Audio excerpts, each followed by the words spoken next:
All right, let's do this. Okay, so just so everybody is clear on where we are at, this is like the middle of episode 3 of our Let's Play series that's going on. So if you haven't seen 1 or 2, I recommend you check them out. They're great. Um, and so far, what I have done, how buggy could it be? Oh man. Uh, yeah. So far what I've done is I have built a coal power plant, and that's actually where we're going to start out today. Now, in addition to that, I've done a little bit of prep work, but we have our base all squared away over here and ready to go. We're getting 1,200 megawatts of power. It is stable. It is safe. We can walk away without concern. Before we head out, I am going to grab some more ammunition, right? But then I've also made some basic tools, a rebar gun, a Xeno basher, and a parachute. So we are good to set out. And the main goal of the day is to run around and grab all the items, all the Mercer spheres in particular, find some Samor, and just scout out the map. But yeah, so with the fluids, they are. I understand the bug actually pretty well because I'm a computer programmer by trade, or once was, and um, the issue is with floating point numbers, and I like that. I understand it. It makes sense to me because a floating point number is sort of like a range of values, and it can only have like 255 different values. Uh, and so the issue is that the Mark II pipes in Satisfactory have a up to like 600 different settings, but they're represented by this range of 254 values. And so the result is that if you set it to like 600, in theory, that's pretty good. But if you set it to like 598, what you actually get is like 597.4. And if you're counting on a precise perfect flow rate of 598 and you're actually getting 597.4, that is not a precise, perfect flow rate.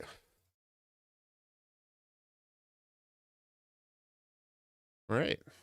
Well, this is an auspicious start. Yeah, it's kind of similar to an IP range. Hey, Mirimia, welcome to the chat. Hello. We are just getting started with our exploration and coming up on our coal power plant, and we're off to a great start. We've already found a power slug and a Mercer sphere, and I've been at this for like 30 seconds. I'm just going to skip Ada. Ada was really fun for about 15 minutes on my first playthrough and is somewhat less fun these days. But yeah, so it is kind of like an IP range in the same way that, any given value in an IP can have the 255 values. It's exactly the same. Yes, big shot. It's a stream. Um, I I want it. So I've gotten comments on my videos that a number of people are playing along, and that's awesome. Like I love that so much. That's really exciting. And so what I'm going to be doing when I'm doing something that is super long or takes a long time, right? But is also kind of critical to like the progression of the game, then I'm going to be live streaming it. And I haven't live streamed in like 6, 7 years. It's been a while, so I might be a little rusty. But this one is going to be important because we're going to be doing a lot of exploring. We're going to be doing a lot of gathering. And so picking up hard drives and picking up alternate recipes and stuff like that, which are kind of critical to like how we plan out future factories and how we advance through the game. And so I just want to have a record of that so that people who are playing along can see where we got the hard drives and where we've been. And so, like, if I, for example, find some Sam ore, then they'll be able to go to that same site if they choose to watch the VOD and get that same Sam ore. All right, got a spitter. Anything behind us? No. All right.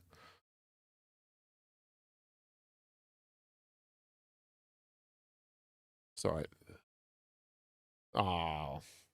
was hoping to sneak up on that one.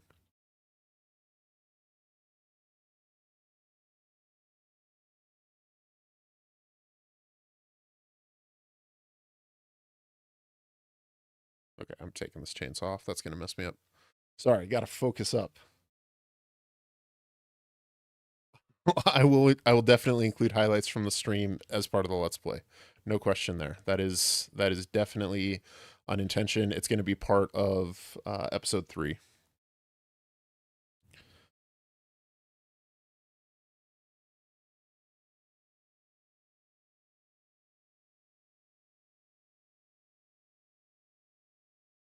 So one of the cool things is that as long as you're crouching, it counts as like stealth mode and being silent for the purpose of sneaking up on those hatchers.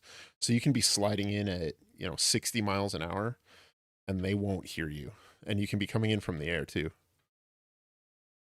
It's just a fun little feature. I always enjoy it. So like here, there's a hatcher down there. If I crouch in midair and just crouch on the way down, it doesn't hear me. They've got other stuff to deal with around here too. How's the stream quality, you guys, by the way? I'm trying to do, I set it to aim for 45,000 kilobits, which should be pretty high quality. Looks like it's doing a little less than that.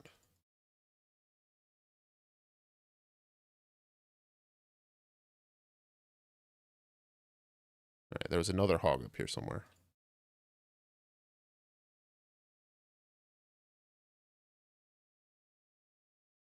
Cheater? What's cheating? I'm not cheating. Is it underwater cave over here? Or is this just a... There's something back here. Oh, that's exciting. That's a sneaky one.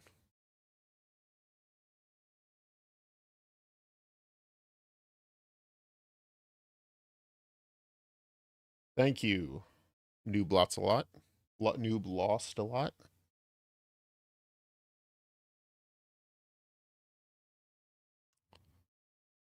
I, I, I don't... Oh, no audio? Oh, right. Yeah, no game audio, you mean. I can fix that. Let's, that, I just turned that way down. Why is there no game audio?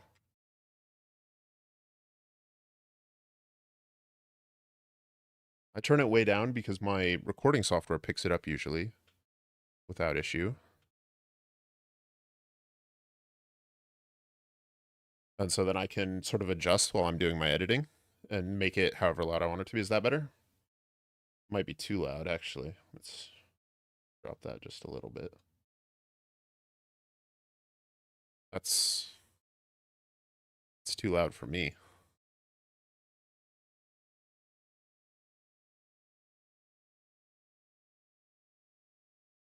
Okay, is that better? I also don't know how. No, not better. Okay. Hmm. Interesting. Interesting. Interesting. Film on all good. Okay. Well, let's try.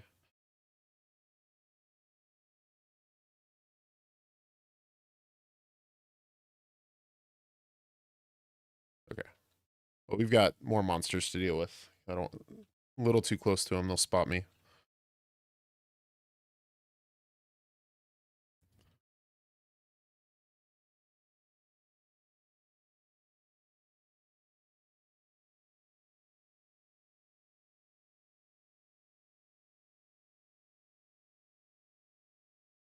I don't know where the big guy went. He's the one I'm worried about.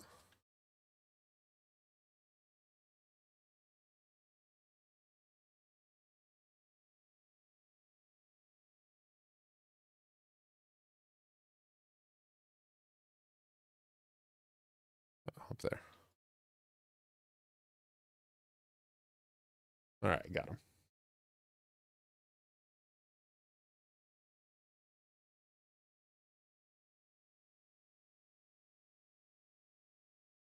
Yeah, so normally like I said, I keep my game audio way down because I can always adjust it in post.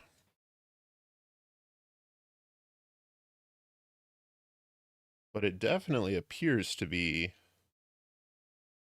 there on my end.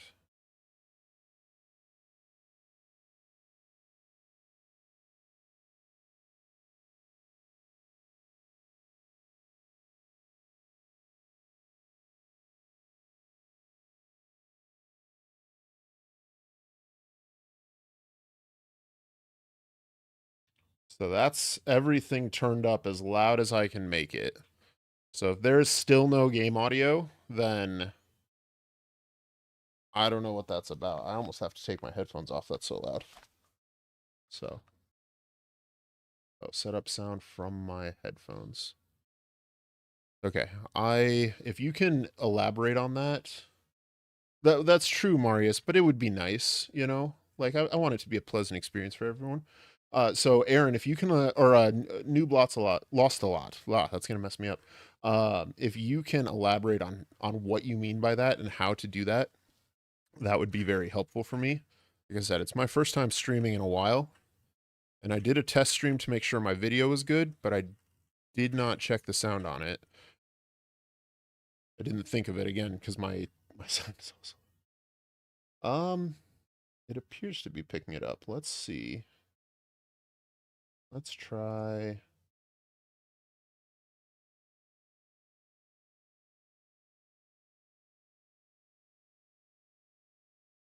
Yeah, so I am using OBS. Let me pull this over here. We'll get a little bit trippy here. Nope. Nope. Okay, that's not working. All right, you're not gonna mess with that right now. All right, so audio. If I come in here, we are definitely receiving audio. Maybe if I add.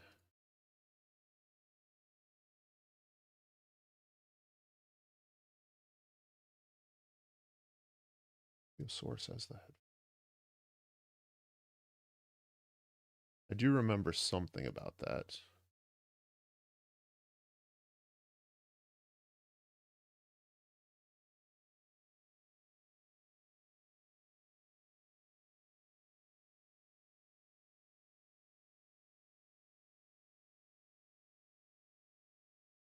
And I understand that y'all don't need game audio, but like I said, I want it to be a pleasant rate or pleasant yeah, exactly. Like Big Shot saying, it adds a lot to watching the stream to be in there. Plus there's some really cool audio effects within this game, especially, you know, when you're fighting lots of spitters all at once and you hear the shots coming off behind you, and I think it's worth sorting out how to get it into the stream. Okay, so we come in here. We've got, oh, I bet I know exactly what it is. I know exactly what it is. I record as multi-track audio. Is that better? Was that better for a second?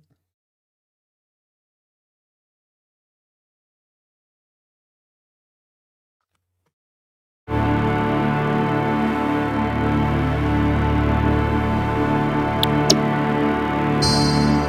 right, perfect. Okay, figured it out. Got it. No, so I record as multi-track audio so that I can set it. It's too loud. Okay, good. Let's turn it down. Good. So that I can separate my voice and my dialogue from the game sounds, right? And I just had it only. I need to combine them for the stream. That's good to know.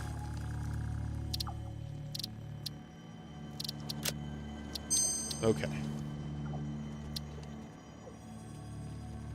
Yes, victory has been achieved.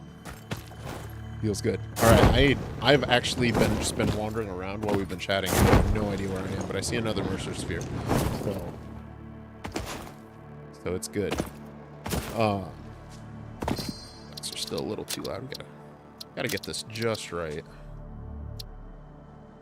It's also super weird for me to play with game sounds or game music. I normally keep that turned off and add all my stuff in later.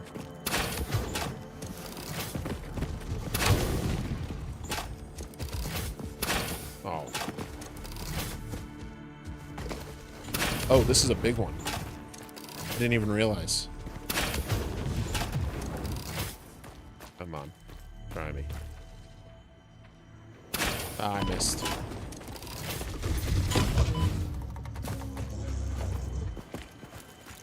All right. Pause here too.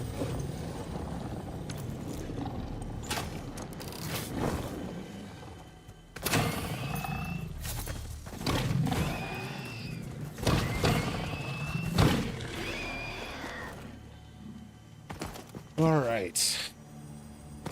So my main goals for this stream are just to gather as many Mercer spheres as we can and get some SAM ore so we can oh, thank you, dude. So we can get dimensional depots, because that's such a game changer. And I can't wait to do that. It's going to be so nice when we have the dimensional depots, because, in particular, because of the time lapses I do. Right now I have to transfer my inventory back and forth to a second account in multiplayer. Oh, I don't know if I'm going to survive this one. Ooh.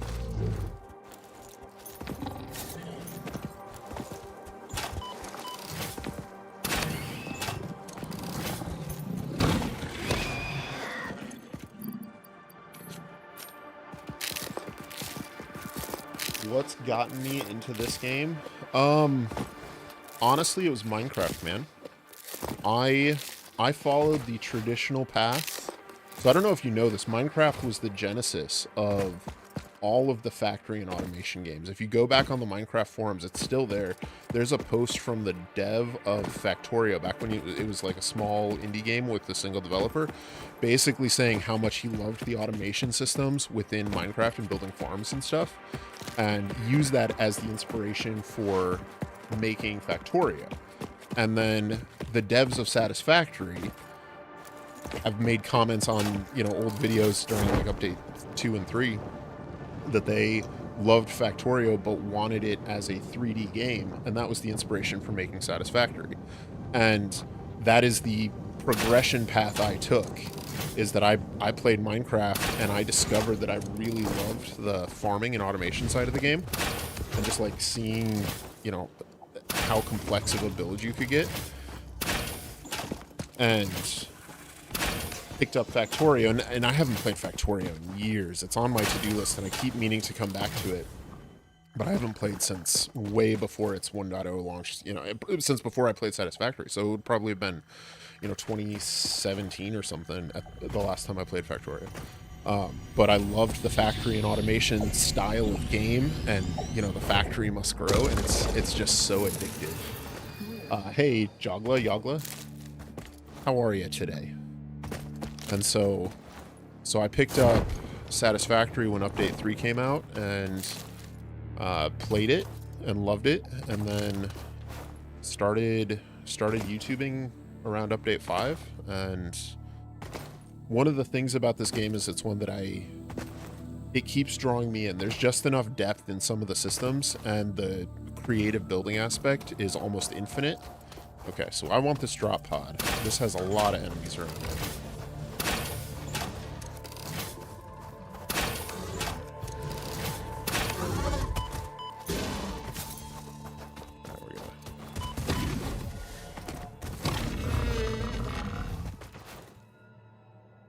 Little hogs, now that we have the Xenobash, are almost not even fair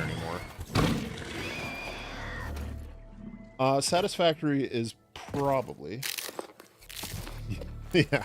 I have about 2,000 hours on my Steam account for Satisfactory. Is it my all-time favorite? It's my all-time most played, for sure. Except maybe, so like... all-time is tricky, because I played a lot of Pokemon when I was a kid, right? Like, a lot of Pokemon. A lot of Zelda. But, and then World of Warcraft is also up there.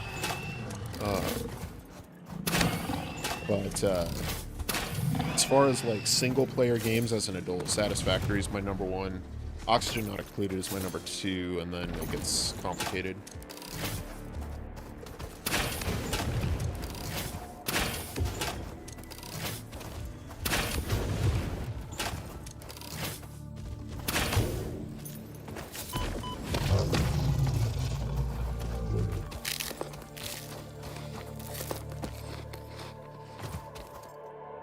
Yeah, no, that is the big problem with Satisfactory, is that it's a very time-consuming game, but it's so rewarding in a lot of different ways that I don't mind it so much. 100 megawatts. Where are we?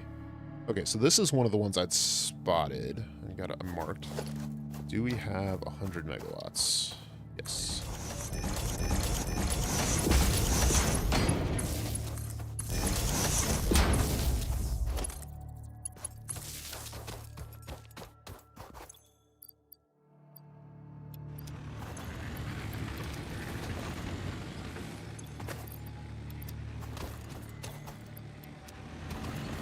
Middle of nowhere. Yeah. So if you see a drop pod in the middle of nowhere with like no jumping puzzle or challenge around it, it's definitely got a lot of enemies around it. Yeah, I love Oxygen Not Included. It is probably the game that I think about going back to the most. But it is also such a time sink. Like that is the game that I will spend hours and hours on. Like it'll be like 8 o'clock at night, right? And I'll sit down to play, just, you know, fix one little bug in my oxygen generator. You know, I got a full Rodriguez going and need to tweak it just a little bit. And I look up and suddenly it's like 8 a.m. and my kids are asking what I'm doing awake, and I'm not sure if I've actually had any fun all night, but I want to keep playing, right? And that's Oxygen Not Included. And it's almost like an emotional investment or emotional commitment to start playing it again. But they just released about a new planet pack that looks really cool, like dinosaurs, right? So it's very tempting. All right, we are full. Tried no rest. I haven't tried no rest for the Wicked yet.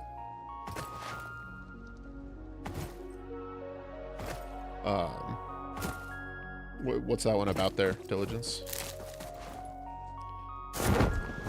Dealing with tiers 5, 6, 7, and 8.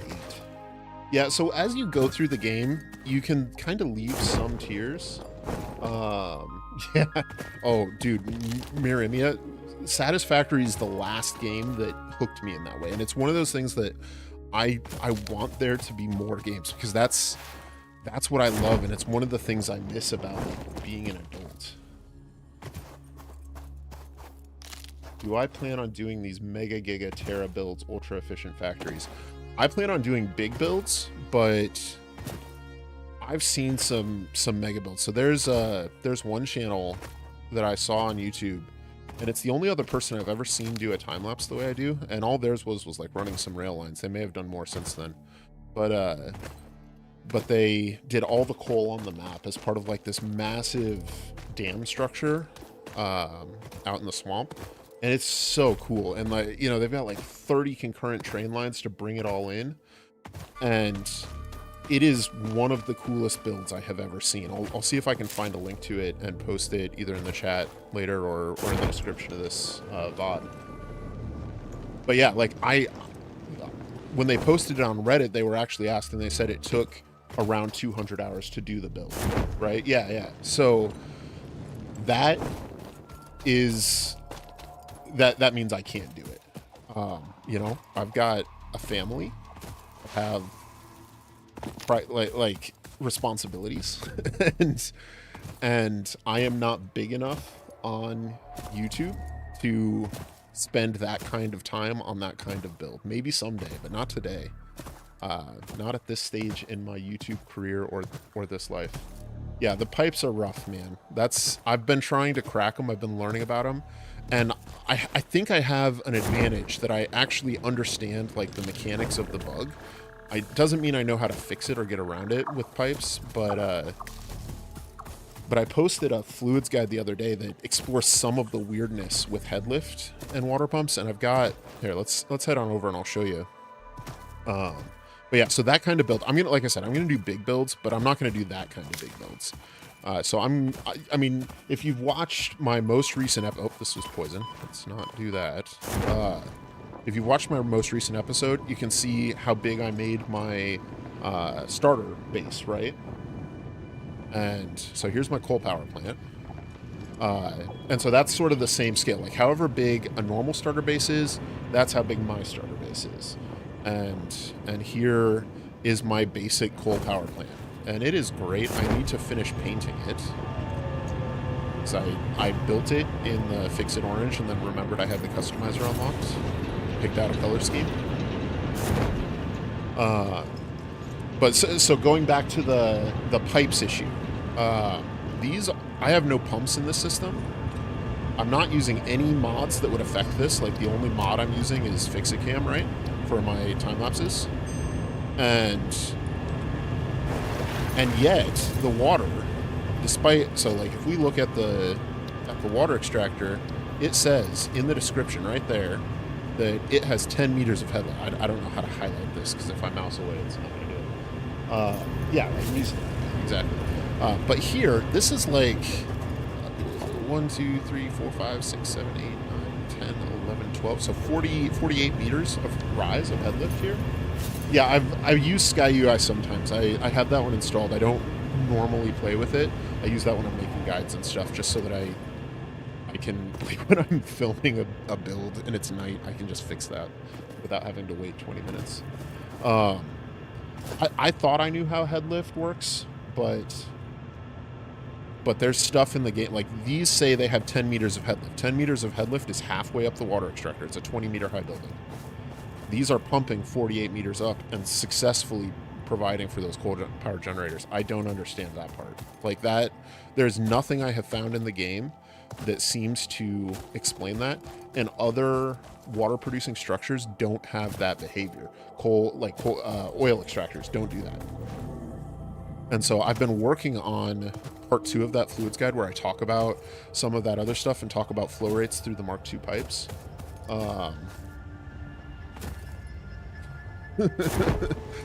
But oh gosh, I got lost again. I need to find the hub. There we go. Go this way. Oh, we're down in the ravine. Okay, we're close to home. That's easy.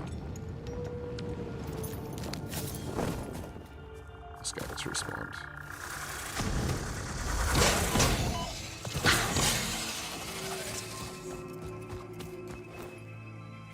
But yeah, so like I've been, like I said, I did the fluid dynamics focusing on headlift, and now I'm doing one that's taking a look at the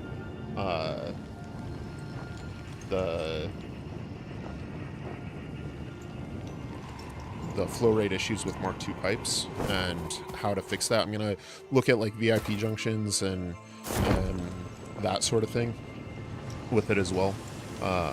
But man, fluids in this game are probably the most complex subsystem in the game, and that makes it a lot of fun for me, but I definitely get why so many people get so frustrated with it, because that kind of complexity certainly is not for everybody, you know? So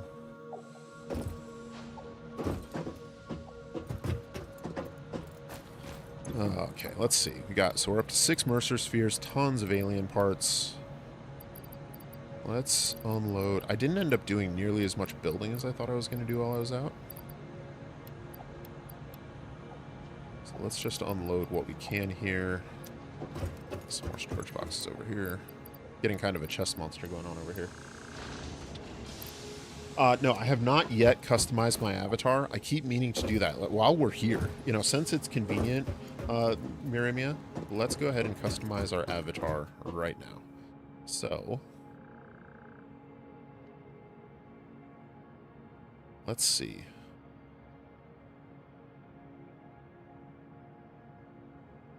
I kind of like the glowing helmet. Like, what is that one? Neon Fix-It helmet. It makes pioneers look fast. That's good. Got a matching build gun. Solid gold build gun. Conveniently placed up. Oh man, thank you, Big Shot, and thanks for stopping in, you guys. I love seeing it. Let's see. So I do black there. So green and black are kind of my channel colors. Purple. I've always been more of an indigo side of purple. If we do lime green and then like an indigo here, how would that look? No, that's a little too bright. We need something a little more faded, a little darker there. And then this one could be bright purple, but it needs to be lighter for sure if we're doing that.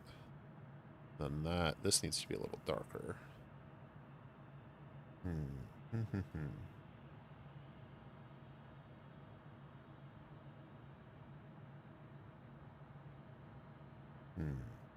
I don't like that, but I don't know how to fix it.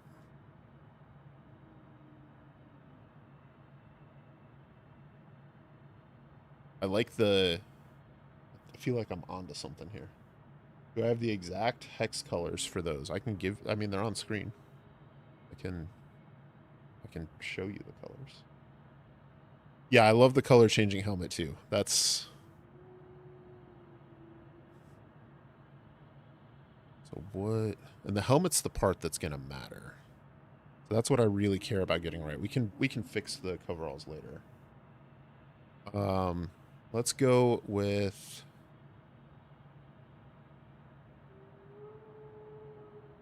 that color green, and then darken the overalls a bit. And then for this, we'll make this really vibrant. There we go.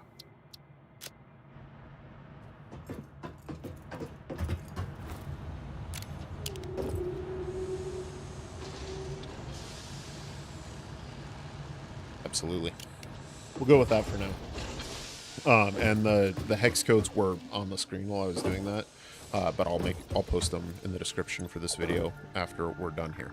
All right, so I still have too much stuff, so let's unload a few more things here. Probably don't need all of this, and it looks like our hard drive is done. Let's see what we got. Fused wire and steamed copper sheet. So these are not ones we can't even use. See, this is one of the bugs that bothers me about this game. We can't even use steamed copper sheets. It takes a liquid and a solid component, which means it's made in a refinery. We can tell we can't use it because the way it says produced in right here, we can't do anything about it. Or we can't see what it's produced in, so which means we can't even use it. Fused wire is good, but we still don't have Caterium, and so that's just going to sit there and wait until we get more. Yeah, it's a pretty normal hub. I think it's the same as everybody else's. Fun fact, there's a book in the bathroom about fluid dynamics for pioneers. I don't know if you guys knew that there. Yeah. I think it indicates that the folks over at Coffee Stain know that people are going to struggle with it. So I could rescan, and I do that sometimes, but I would rather get 2 bad recipes out of the recipe pool than stress about getting a recipe out of every hard drive right now. Oh, I haven't hardly unlocked anything for decorating. So...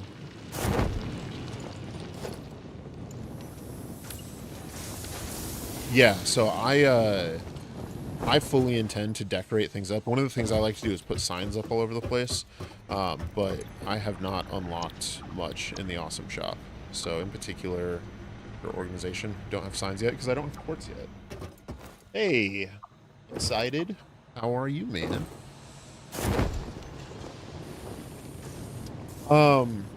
So Mirimia, part of it is experience. I definitely struggled with what is a good recipe. I saw some gaps. I had to fix it, you know. And here's the problem with being around this part of my base is that I decorated this all during a time lapse, which means that I did it fast and perfect don't always match up, right? But it means that as I walk around, I see things that I need to fix because otherwise it bothers me and it sticks with me. And so I'll be like walking away from base being like, oh, I'll fix it later. And I'll get over here and I'm like, no, I've got to go back and fix it right now. So I'm learning about myself that when I see it, I just need to take care of it right away. It's one of those things like how if you have a chore that you don't want to do, but if it's going to take you less than 5 minutes, you just do it right now because otherwise it's never going to get done or it's just going to bother you. Yes. Maybe that's just me, but oh yeah. Why don't I slide jump to move faster? I do sometimes. I have been told that it does not look good on video. So when I am streaming or recording, I try not to, and I'm trying to get out of the habit. But that's a content creation thing. That's not a... There's not a gameplay reason for that. But I want people to be able to enjoy the video. And apparently, like, the bobbing of the character when you slide jump can make some people motion sick. So I don't... Try not to do it too much. But it's an old it's a hard habit to break. I certainly do it when I'm fighting, because you need the speed and the vertical movement. Let's see if I can get over to that Mercer sphere with my parachute. I unlocked the parachute before the stream, and I have forgotten how much the difference it makes.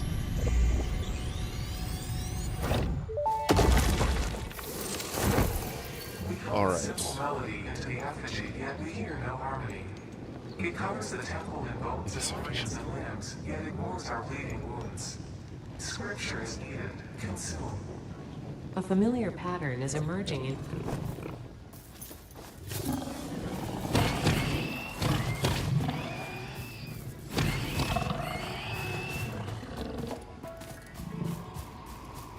Yeah, the parachute no longer sucks. I had written it off for so long in 1.0. It took me forever to rediscover it, because in early access it was consumable, right? Like, you used a parachute and then it went away, and that was no good. Like, you had to have a stack of them, and until you got the alternate recipe that let you automate them out of the oil byproducts, it was unreasonable to carry a stockpile of them.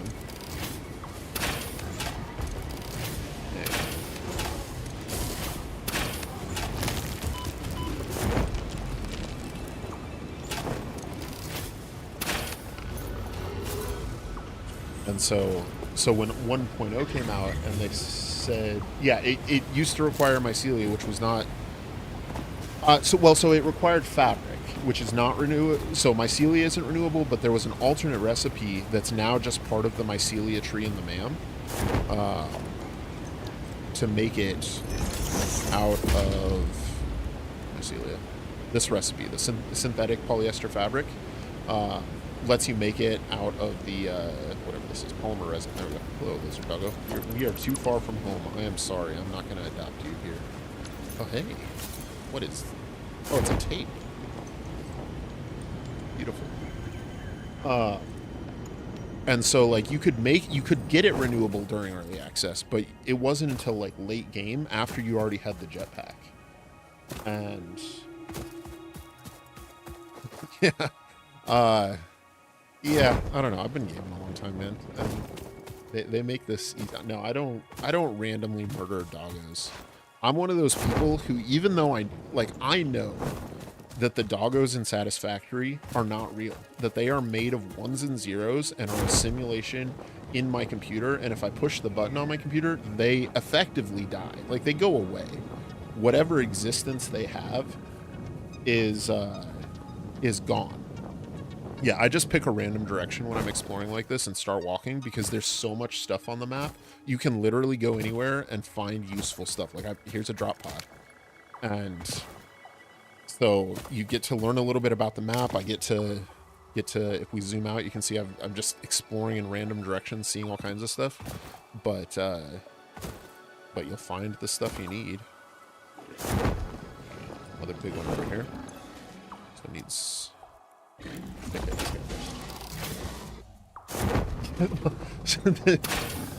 the ones I name and I keep at my base, they're real to me too. But even the ones that are out in the world, I feel bad when oh,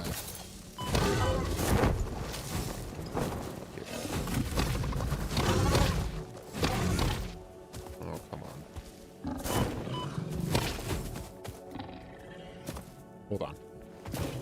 I feel bad when I murder something that doesn't deserve it. This guy definitely deserves it.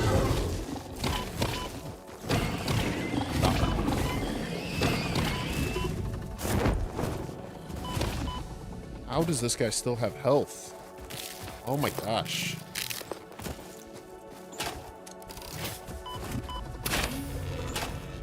big guy's done. Little guy, you're up next.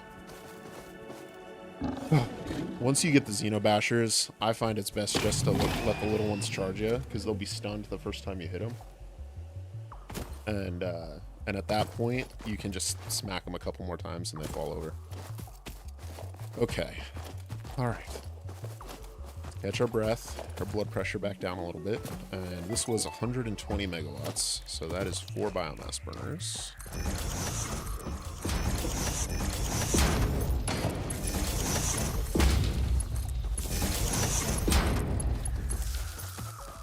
Always put the biomass in the burner before you start. We're going to need to gather some more biomass. So it's not a proper stun. It's just like whenever they get hit, they stutter for a second, and they won't. The big guys won't do it when they're charging. The large hogs or the alphas, and the nuclear ones, I'm not sure even get stunned by the Xenobasher. We have more hostility. What's that about?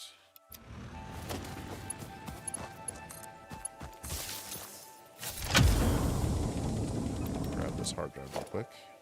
All that stuff up. I really hope that was that power grid. Okay, yeah, there's no warnings on the map, so that was just one of those biomass burners.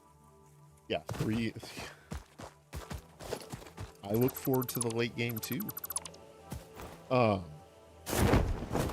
yeah, so as I was saying about the lizard doggos, like I feel bad if I murder an innocent lizard doggo, and I know that that's silly, but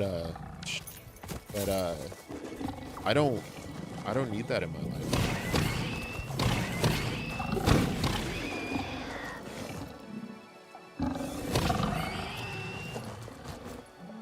So I don't kill them if they are under almost any circumstances. Lizard doggos, because if they're in the way, you can always like tame them and move them out of the way. And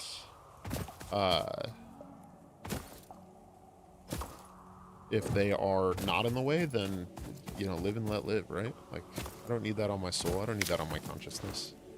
And especially lizard doggos. Like, they've made them so kind. It looks like we found Sam ore. This is awesome. This is such a relief. The strange alien matter, colloquially known as SAM, seems to be in its dormant crystalline state, meaning it won't break down your body into its base atomic components on touch. This living matter is extremely versatile and has countless applications. So we need 10 research it in the SAM MAM to establish. Thank you, Ada. We need 10 SAM ore to research it. I'm really hoping that this gives me SAM ore scanning, because I'm kind of hoping there's something a little closer to home. I'd hate to have to be this far away from base. Strange. Yes. Thank goodness. All right. So if we can find more SAM ore, here's what I'm going to do. I'm going to set down some miners here. Let's see, where is there more SAM ore? Okay, so there is some quite a bit closer to home. So we'll head over and check that out. That's a normal vein as well. Another impure vein to the south. So actually, I'll let these collect enough that I do whatever research is open right now, and then we'll go see if we can find that normal vein, because that's going to serve us a lot better. So we'll need 20 for that, and then we'll need steel before we can get SAM fluctuators. So we're going to need steel before we can get the dimensional depot, aren't we? Okay, that's no big deal. Oh, thank you. Is it like dough? Mercer sphere analysis completed. Established local planetary signature of massage 2, AB, B, in the local Mercer sphere. Thank you. Alright, so let's see if I can... I see a minigame here.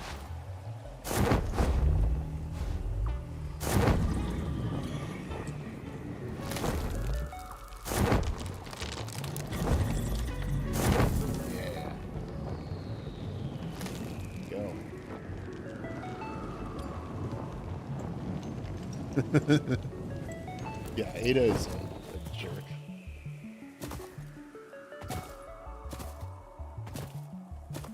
I actually really like that idea.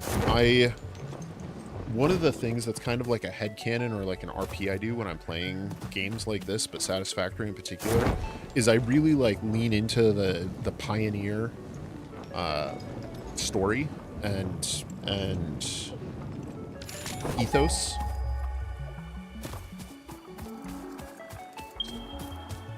That's the one we were just at. Okay, so southeast. And you know what I can do? Just to, so I get a sense. Oh, is it up in the forest? Oh. This is gonna hurt, isn't it? Oh.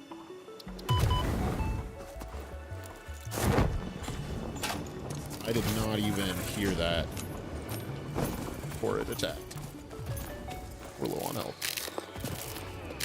Okay. Oh, there's like raptors surrounding us.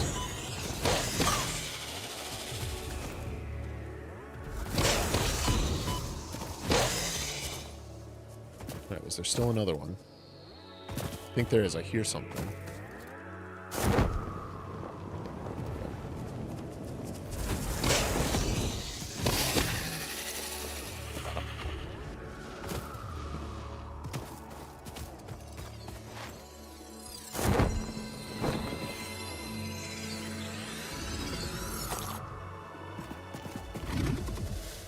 Right? Okay. I hear a hog. Is it a big one? Yes. You learn the sound effects from the different enemies. Like, the big ones have that weird, like, snort thrash thing they do.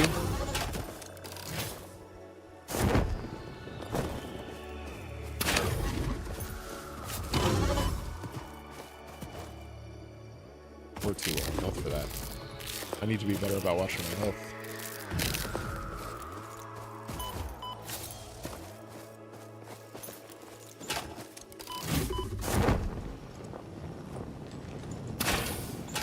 I have noticed in 1.1 the hogs seem to be much more persistent about chasing you down.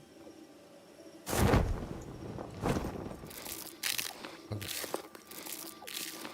Just in case there's something else, we'll take to the high ground.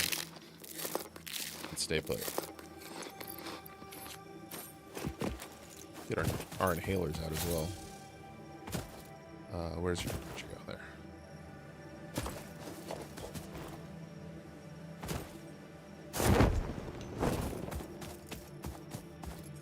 Okay, so we were looking for Sam ore here. Let's go ahead and highlight that marker. Okay, so yes, that is up in the jungle. That is a bit of a bummer. But that's okay. There's another Mercer sphere up there.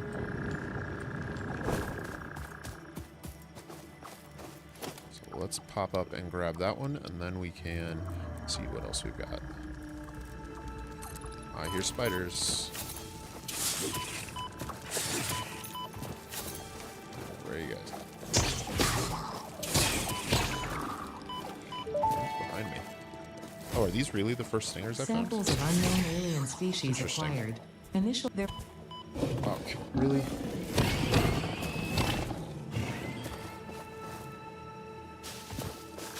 The one thing that gets me is how thick the bushes and trees are, and how I can't see these enemies half the time until they hit me. I agree an offhand mod would be really interesting. Okay. Many.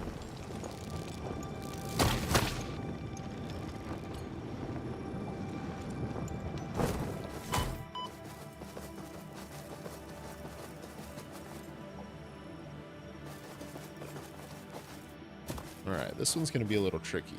I think the play here is to wait them out, or to fall to our death. Actually, probably seems like what we're going to do. Yeah, no, dude, the scale in this game is crazy, and that's something that I forget about whenever I take a break from the game. So if I go away for a couple months and then come back, I forget how big stuff is, and I realize it as soon as I like watch one of my time lapses or just mess around in third person at all. Like, this foundation is 50 feet long, or nearly so. It's 16 meters, right? And that is huge. Oh, that's a bummer, man. All right, let's try this again. Let's get this Mercer Sphere. Does the cat mode help? Like if you turn on arachnophobia mode, does that make them more visual?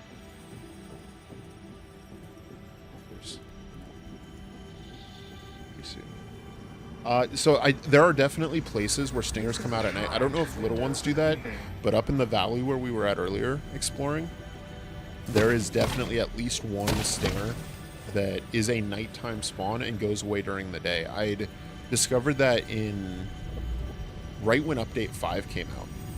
I was doing a Let's Play series and like I enclosed it. Like I made a point of catching it, but I had actually captured it right, you know, like 10 meters to the left of its spawn point or something. And as a result, so if I don't move, they shouldn't be able to see it. Let's decouple our camera. This is probably actually cheating. I'm just looking around for more hatchers. I want to make sure that I'm alone before I start moving around freely up here. Okay. But I went back the next day and it was gone. And as I was standing there, it respawned right outside of its enclosure, right outside of its cage. Okay, so we need to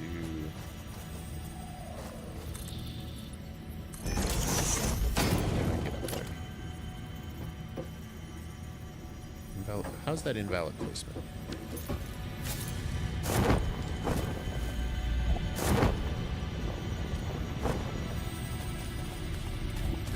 Try a smaller buildable.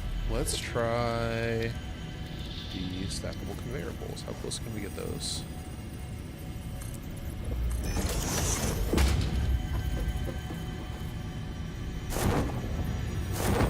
Well, it would help if I could actually climb them like a person with hands. Oh my gosh. See, this is why I shouldn't stream, because then you guys can see all this stuff. And this happens when I'm not streaming too. I just don't show it on camera. I can leave that part off. Oh, mine the ore first. See, that's good thinking. That's why they pay you guys the big bucks. Alright, let's grab these hatcher remains. Oh, let's see. Can we get up into the jungle? I'm gonna regret going into the jungle. It's a very silly place.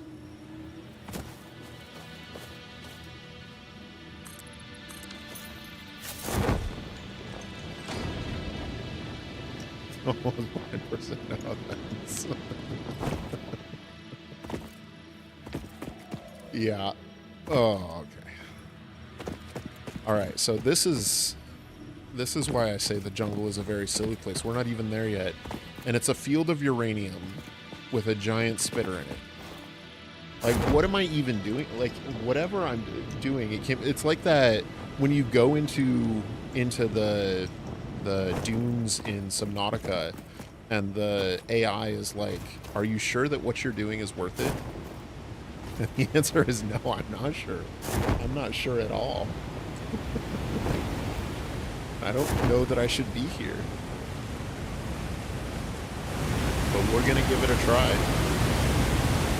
Because maybe this SAM ore is close enough to home to be worth it. That's what makes this all even sillier, is that what I'm getting here is a resource because it's closer to home than the one I'd already had access to and was safe and easy, right? But it was impure and it felt like it might be a little far away. Okay, so I see a giant hatcher, no other enemies yet. We're gonna crouch down, and of course it's under an explosive rock, and that's a power slug. So is it underground? Are we not even in the right place?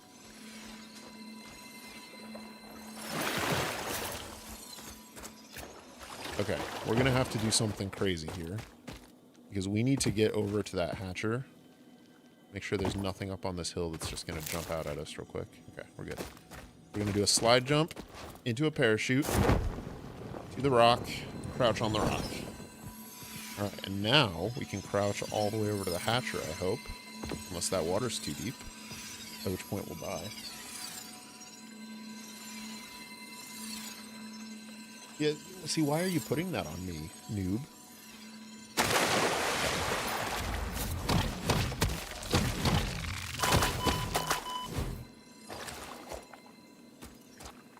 Alright, well, this turned out to be a bust, because there's not even sand ore here.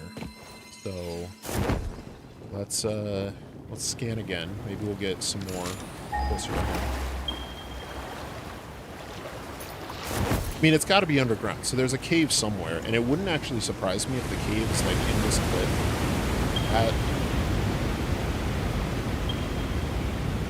Like that one. Right there.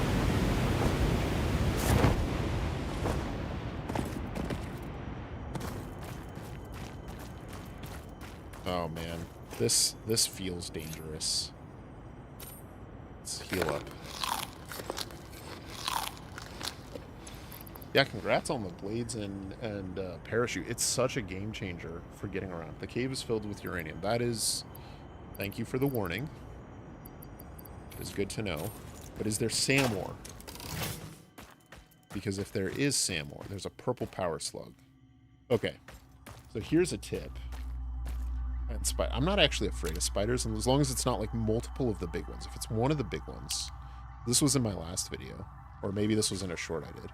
But if you come in here, it's kind of dark to see. I see a big spider. We can go into image and turn on the, what is it? Outline filter. So we can see there's one big spider. There is, can we go through here? No. There's rocks here, probably destroyable rocks. I'm guessing that, yeah, that, I'm guessing is the SAM ore is under those destroyable rocks, isn't it? Let's see if we can take on this big stinger, though. Good shot. Things off, right? I mean, if he's not going to chart us, that's no fun. Alright, come on. Let's do this right.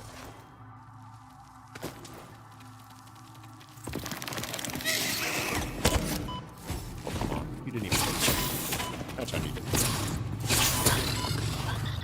Yeah, see, as long as it's just one, they aren't so bad. Yeah, I will sometimes kill beans. Like I said, I understand that they aren't real, and I don't actually feel bad for them. I just...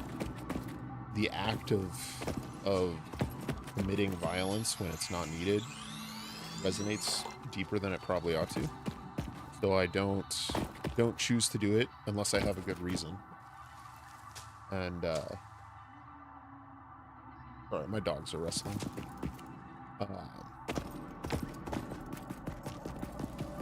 Oh yeah, there's the SAM ore.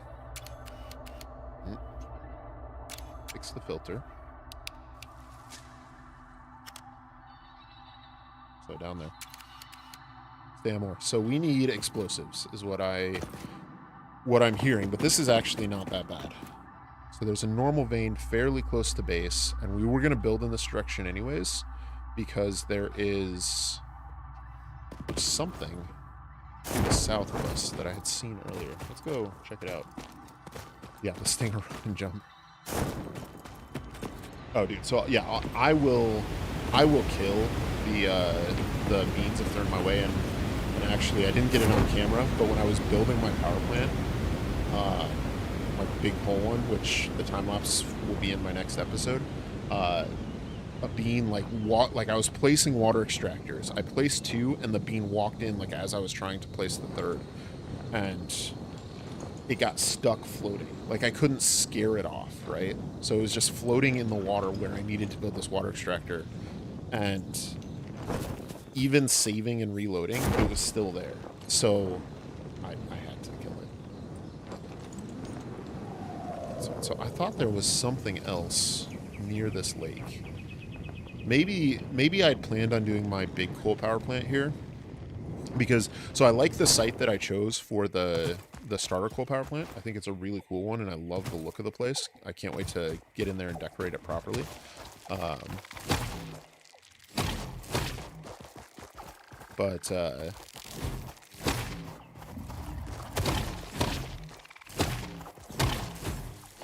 but it doesn't have enough water. There's only room for like 8 water extractors there.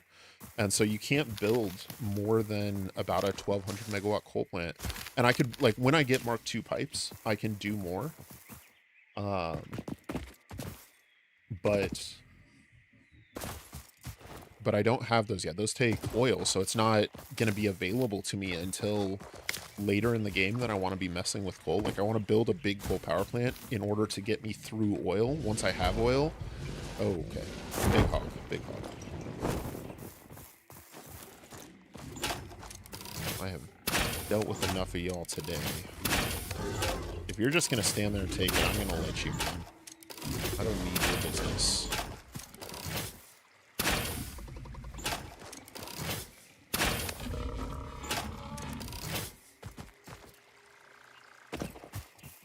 All right.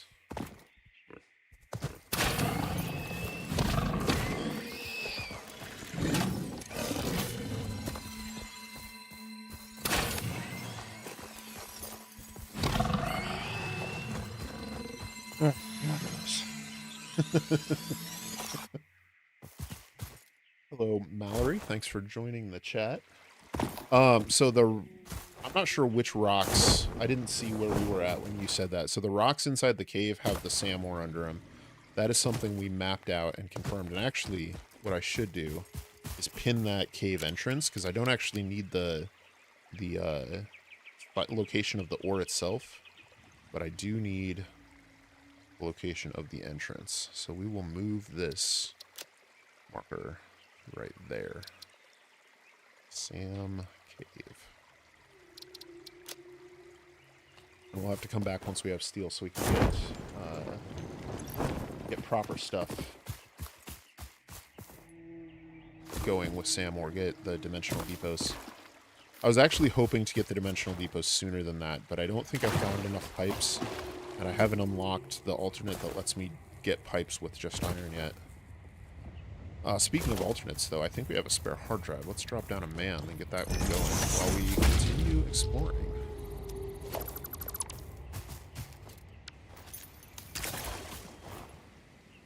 So yeah, we're back here. So we've already found the drop pods in this part of the map. So let's head home, dump off all of our inventory, and then set out in a new direction.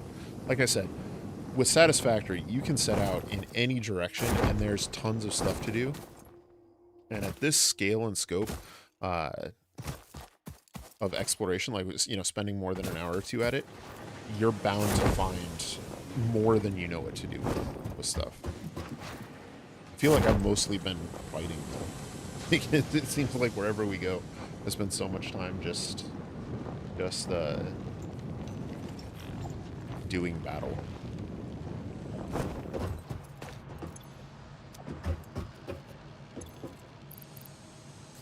I would like to thank you guys all for being here. It looks like we're up to 44 viewers, which is... I never expected that. I'm so humbled by you guys choosing to hang out with me here. Hopefully I can help you have a good time, help make your day a little bit better. Let's see, we need a lot of these buildables. We don't need a lot of the extra stuff. What I do want to do, though, is craft up... Let me see. What do I need for my inhalers?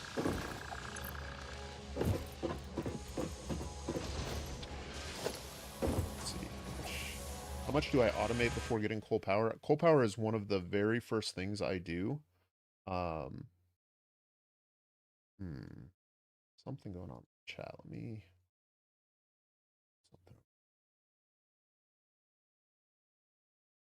I will use tractors and trucks. Okay. Have I started coal power? Yes, I have a coal power plant.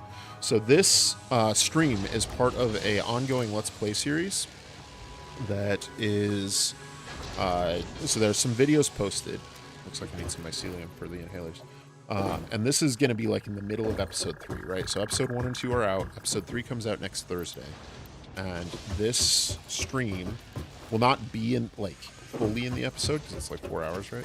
But highlights from it will fall in the middle of that episode. And that episode is all about establishing coal power and then starting to play with vehicles. But Mallory, yes, I am going to be playing with vehicles, and we are going to be using vehicles in this very next episode, or at least like getting started with them. Probably not actually using them for much, but the idea is that I want to continue expanding around this base. This is my starter base, starter factory. Take a look around at the place.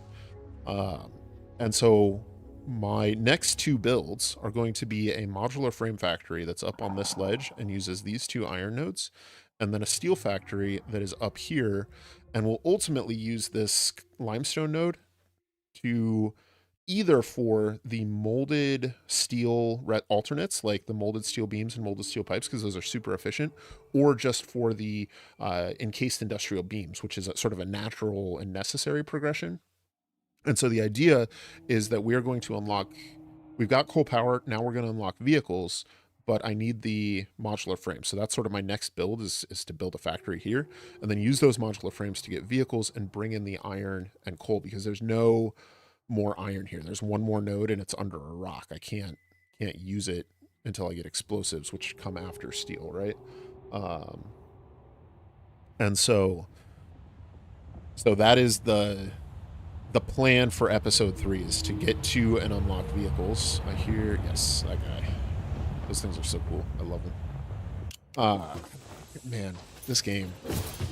I've been playing this game for like 6 years, and I have thousands of hours in it, and it still strikes me how beautiful it is and like how good they did with the world design. I love it. All right, so we're restocked on our inhalers. We need more ammo because we have been burning through that like crazy. See if our lizard doggo has anything for us. Ah. Some refined quartz. I'll take it. Grab some more ammo.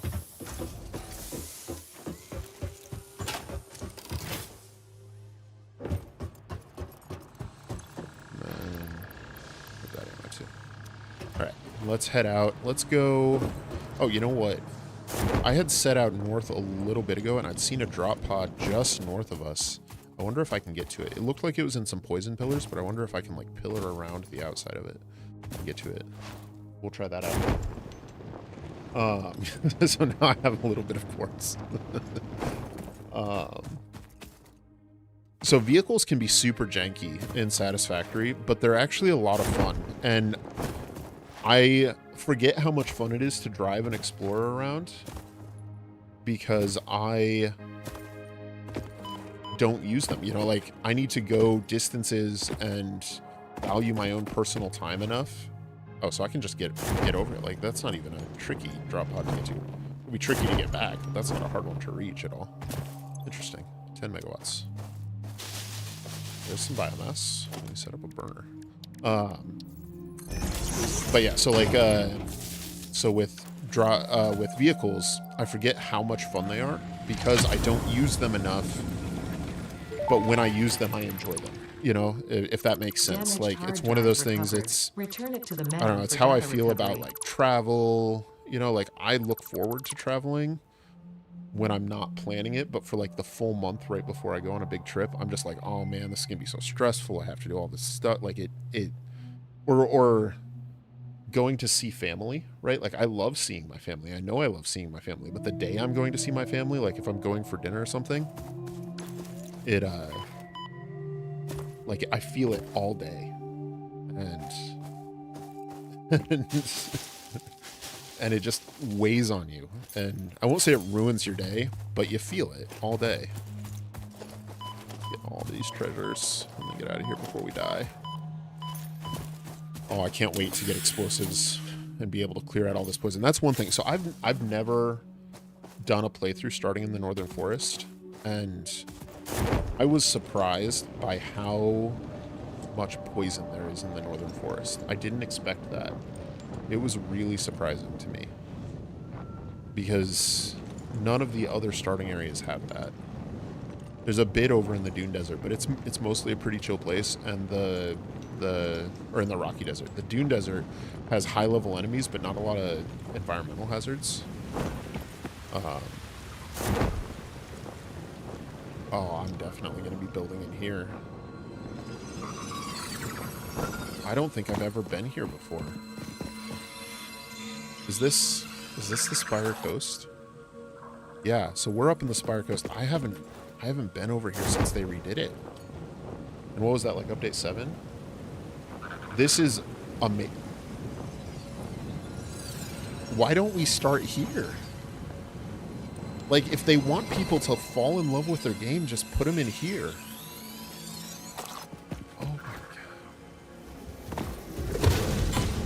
Oh, stop it.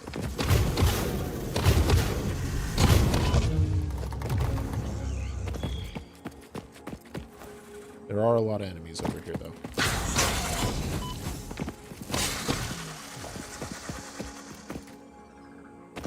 Well, one good thing about this trip is that I will have all of the awesome shop tickets I need, because we are getting so many alien remains.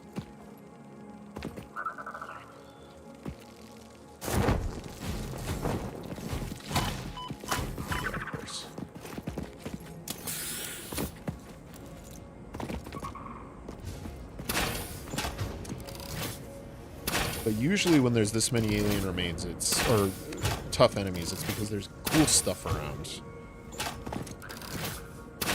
Well, that's easy. I actually kind of don't like it when they bug out like that and let you just shoot them. It's not as much fun. I prefer there to be a little bit of tension, a little bit of danger.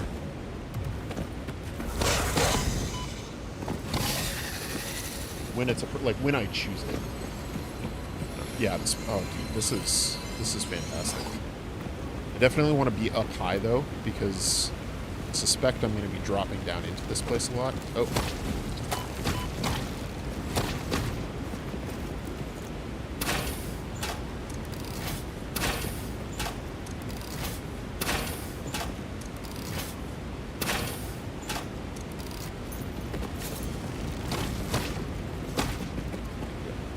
Navigate without a jetpack. Yeah, I'm getting that. I hear you. I understand. It's gorgeous though. Like, look at this oasis. Is there sand more up here? Is that?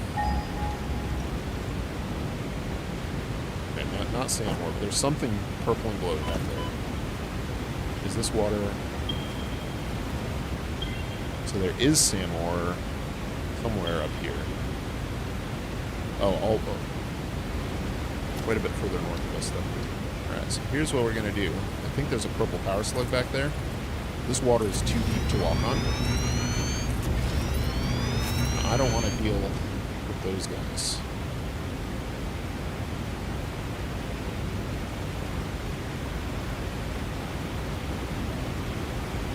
Yeah, thank you for the warning. It's kind of hard to swap back and forth between chat and game. Good to have the warning.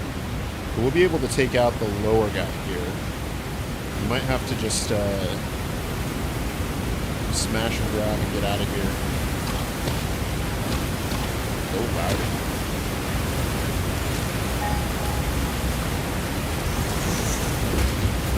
Couldn't have scanned. That woke it up. This is gonna hurt.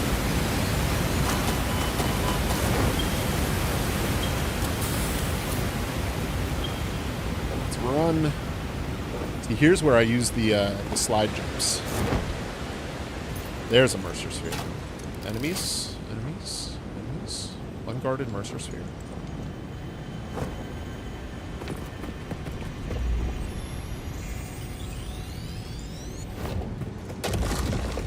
I am glad to be getting lots of Mercer Spheres, though. That's one thing that's been successful on this trip, is we're getting tons of them, so we'll be able to have all of the dimensional depots, and we'll be able to get everything just flowing nicely into where we're going. See, there's enough caves behind waterfalls that I feel compelled to check behind these. But half the time you check behind them and it's just a wall of rocks. Yeah, like that. This water is deep.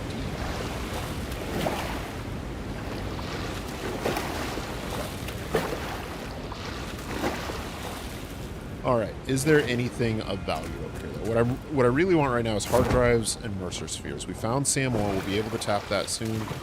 We'll have to get through steel. This place still has tons and tons of crude, so that's good to know. But I'm looking for hard drives.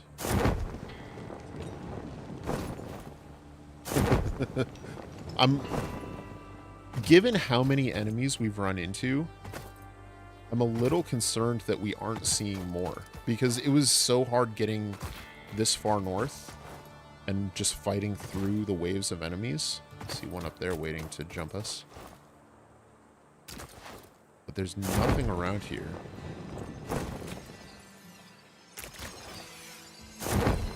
Our parachute get us up there, yes.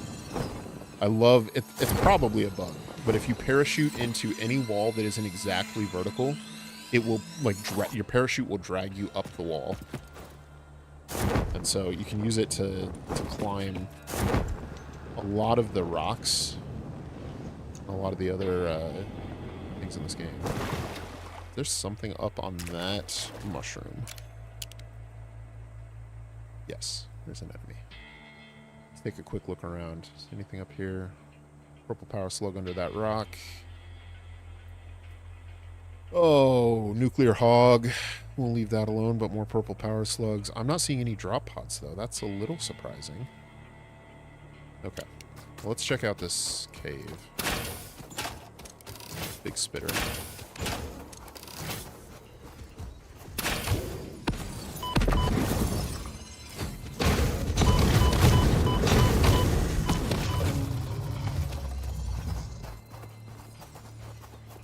Got that. Get the yellow slug. And then let's head. Keep going. Keep going to the west, and then we'll cut back south here in a little bit. There's lots of valuables around here, but it's almost... This is clearly meant for later in the game tonight, right? Like, I don't have the explosives to clear the rock puddles. I don't have the jetpack to navigate this area. I wonder if it's going to be better. Oh yeah, that's a good tip there, John. That was something else I was thinking about doing during the stream, and that might be what we do next is head back, because there's a Caterium vein right next to our base that I can't do anything with. It's got one of the rocks on it, but I could throw down some portable miners and get enough Caterium to unlock the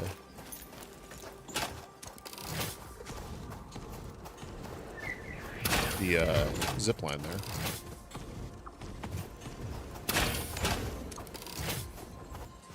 Do it.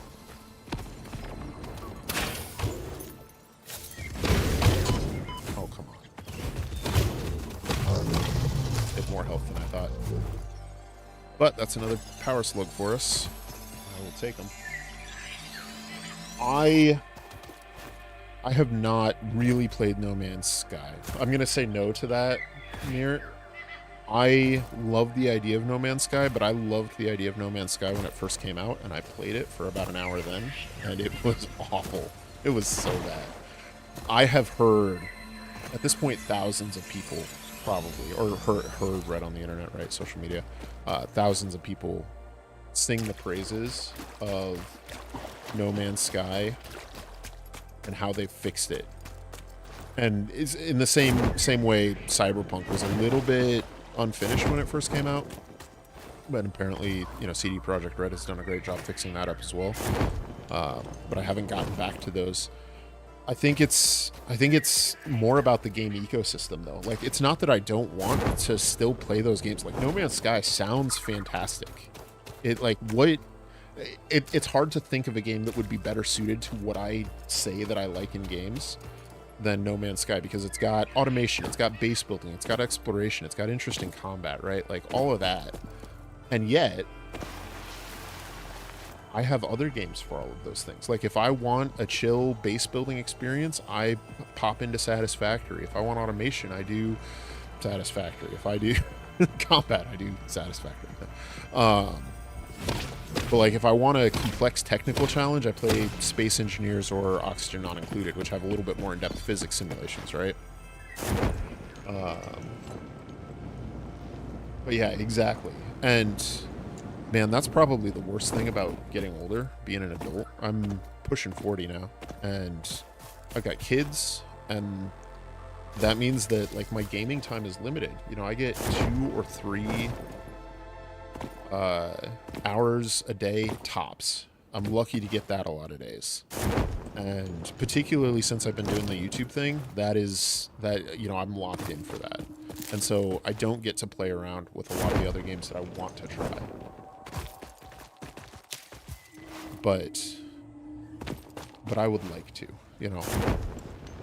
Hardest part of Satisfactory for me is Burnout, unquestionably. If you mean like in-game, fluids. It's gotta be fluids.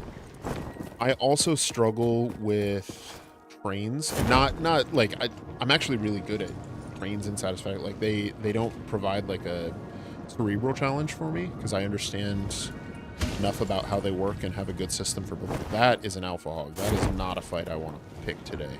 I don't think he's going to let me get away, though. Make sure we're reloaded. This is one of the ones that'll spit rocks at me, so I can't even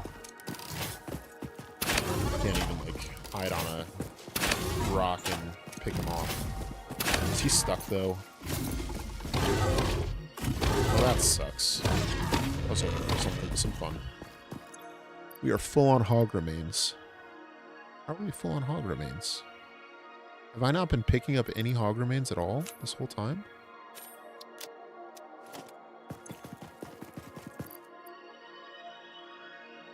Maybe I just haven't seen hogs since I went set back out. But our inventory is full. Man, I'm a little surprised we didn't find a single drop pod up here. I definitely need to come back to the Spire Coast later on, though. Let's build a bridge to get home.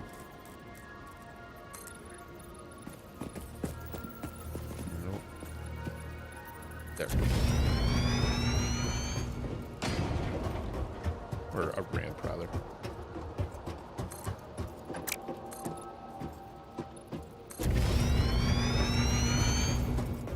That'll make it nice and easy whenever we want to come back down into the canyon there, because there's so much in the canyon.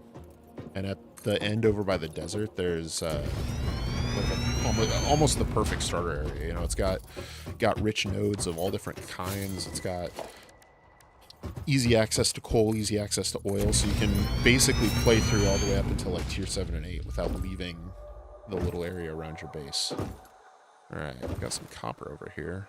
Okay, I recognize where we are. This is one of the places that I had played before. There used to be some quartz nodes over here. Are there still quartz nodes over here? That's sulfur. Quartz. Or some right on that ledge. So it looks like no. Closest ones are the ones I'd found before. And then, yeah, over in the cave. Okay. All right, let's head back to the hub. Pick up whatever is over here.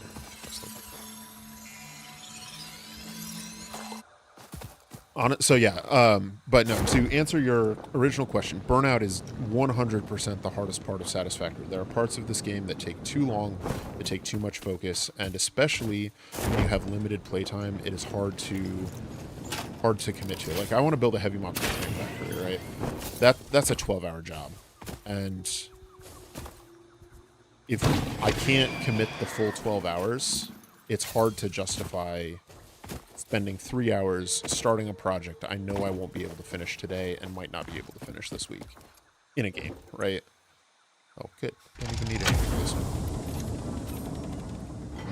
one. Planning tools. So I take notes. I keep a copy of Notepad++ open and take a lot of notes in that. In the past, I've used spreadsheets, but I've kind of moved away from that. And then as far as like mapping out things, when I get into the late game where you lose easy ratios, then I will use the Satisfactory calculator, the one that has the interactive map on it. Because that one I can sort of plug in my outputs and then work backwards from there. And then I know enough about the game to say, like, you know, how much can I fine tune? How do I need to adjust my miners for their ratio or things like that. So stuff like that. So it is very time consuming. And honestly, the thing about it is that you have to spend so much time on logistics is what really gets me. Like, I don't mind spending time building and seeing the pieces come together, but like, when I want to build a nuclear power plant, for example, even if I have the alternate recipes that make it easy, that make it fun, because I don't like dealing with sulfuric acid. So if you have what there is like uranium power cell and one other uranium one. That is a cave. Let's poke our head in there real quick. There's poison at the entrance. Hopefully that doesn't come back to bite us. Spiders? Spiders. More spiders. Come on.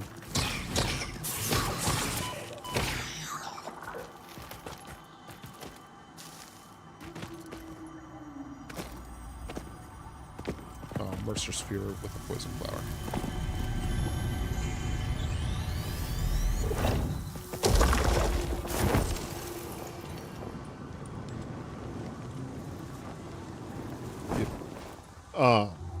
But yeah, so like building a nuclear power plant where you have to have, like, it's 9 solid ingredients if you do it right.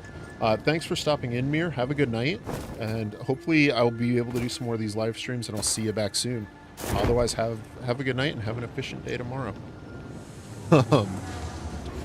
But with 9 solid inputs, and some of them are like iron and copper, right? But you also need uranium, you also need sulfur, you also need coal. And so you end up needing to set up, at a minimum, like 5 outposts, because that's the minimum number of resources in order to get the necessary components to build a nuclear power plant. And it's fun to actually build the nuclear power plant, and it's fun to build 1 or 2 new outposts and run train lines to them. But the whole thing together ends up taking, 15, 20 hours. And again, like, it's a different kind of gaming that I don't do quite as much of anymore. I don't have the kind of time I used to. Maybe that's just the world we live in, but it is rough at times. So that is also a challenge. And when I get to that stage of the game, I burn out a lot, because right now I can build a modular frame factory in a really simple one in 2 minutes, all right, so we had another recipe come back, the bolted frames. That is a good recipe, but it uses 300 screws a minute, and we can't provide that. Fine concrete, no thank you. Let's go ahead and run another hard drive. But like, oh yeah. So Kivitz builds big though. Like,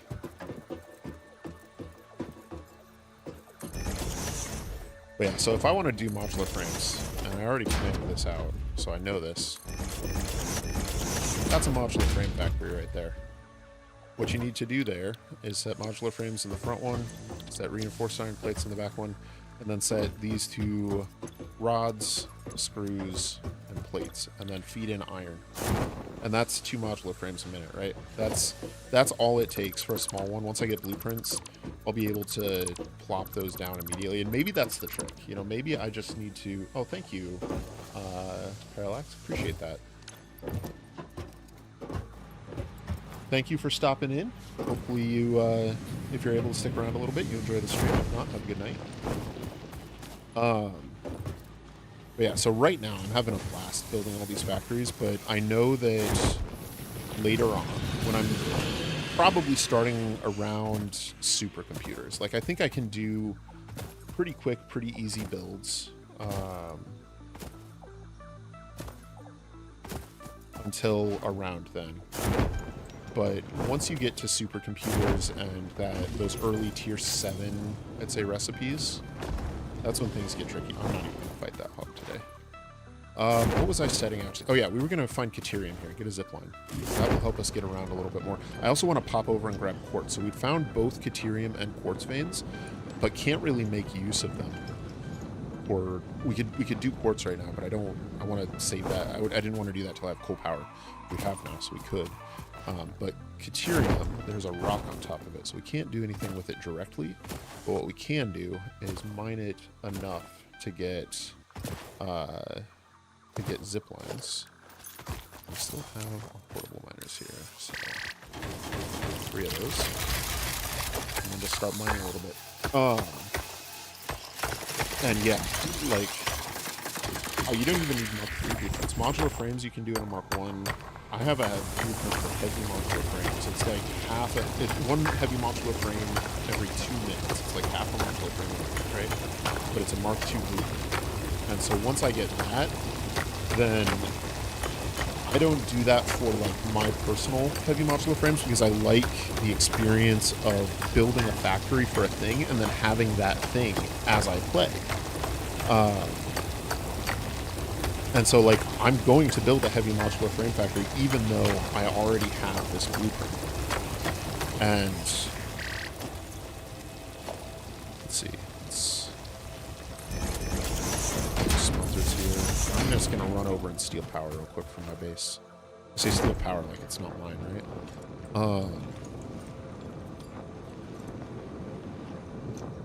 Where is my power lines? I thought they were on this side of the base. Get down there. One's full, that one's full. One's full. Okay. I guess we're just going back this way.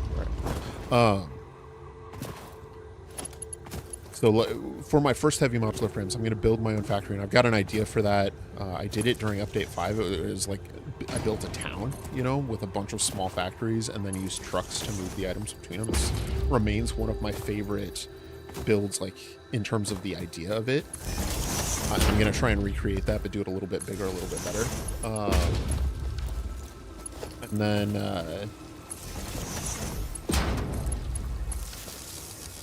okay, so we can't do Caterium yet, and I just started hard driving. Alright, we will come back to this. We'll come back to Caterium. Let's go set up Quartz, and let's take power poles with us, so we don't have to do this whole fiasco again. Because Quartz was also fairly close by, if I remember right. Honestly, I never did much with blueprints until towards the end of my Update 8 playthrough. And that's where I started to learn, is like, because heavy modular frames are what got me into blueprints, because they're such a pain. They are such a pain to build. And so the idea of building an entire new factory when you need them for fused frames, or for turbo motors, or for anything else that you need them for, just makes me not want to play anymore. You know, like, again, it comes down to that burnout and the time investment. You know, like, a good heavy modular frame factory takes you a day or more. And so the idea of having to repeat that when you've already done it is just kind of a pain.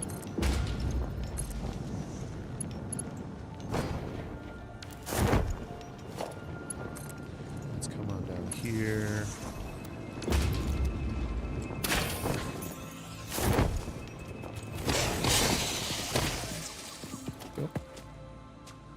More around here.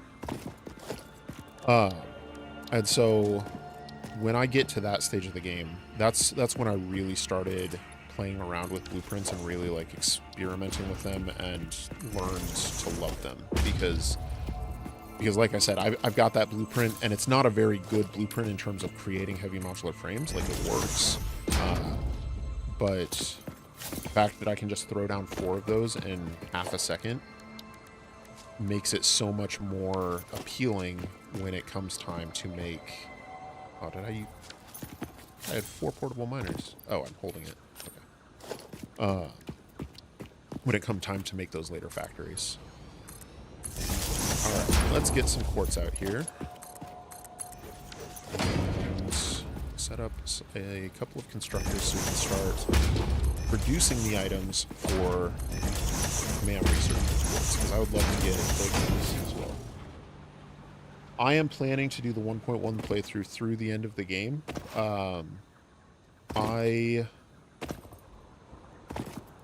I wasn't sure how long I would do it when I first started, but I have gotten such a huge response, and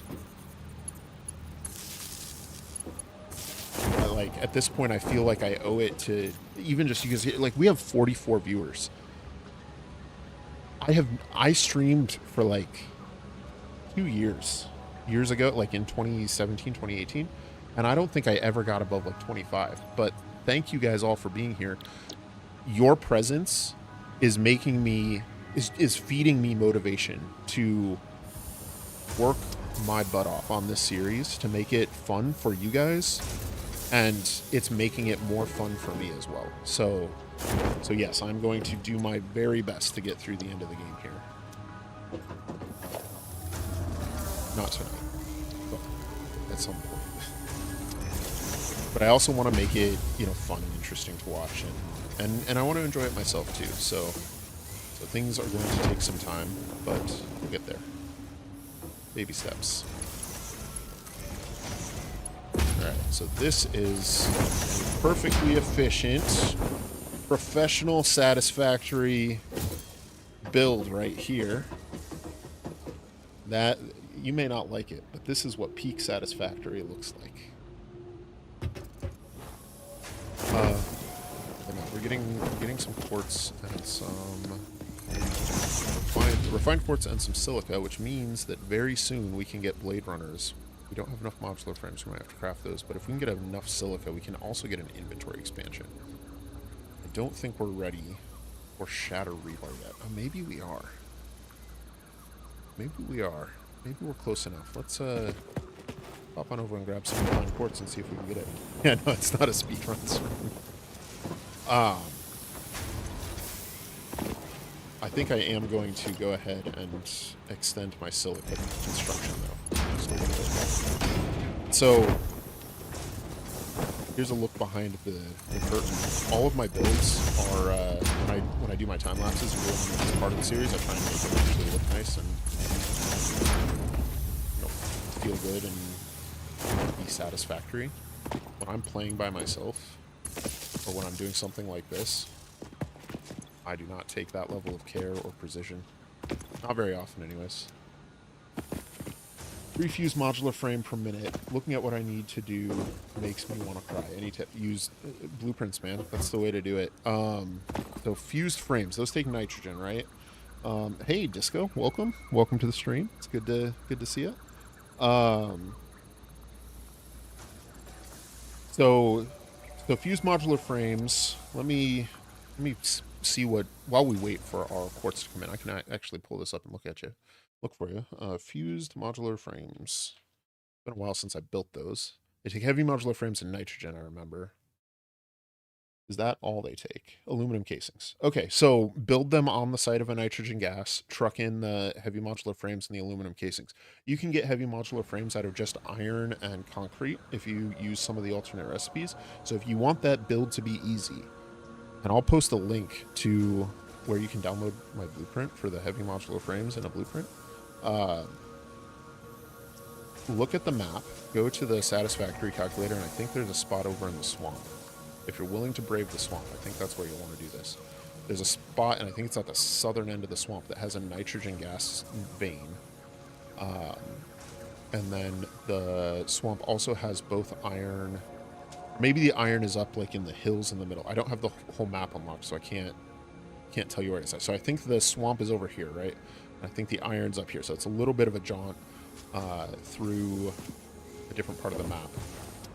But you can do the heavy modular frames with just iron and concrete. You've got concrete and nitrogen on site. And the aluminum casings you're gonna have to bring in. I don't think there's a way around that. Oh no, there's bauxite in the swamp too. So you can do that as well, although aluminum is its own beast. What are we doing? Are we just... Is this being limited by... What's the this here? This is... Oh, it's an inverter. That's... No wonder. Well, thank you, Crisco. I appreciate it. I've gotten a lot of really good feedback.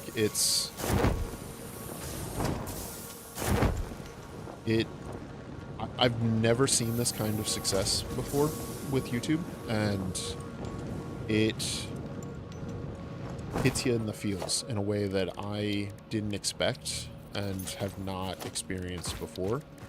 And I'm struggling to find good words for it. Like, that's where it is like, I don't feel like I've done something special. for my own sake, but people are telling me I have, and I don't know how to reconcile that, if that makes sense.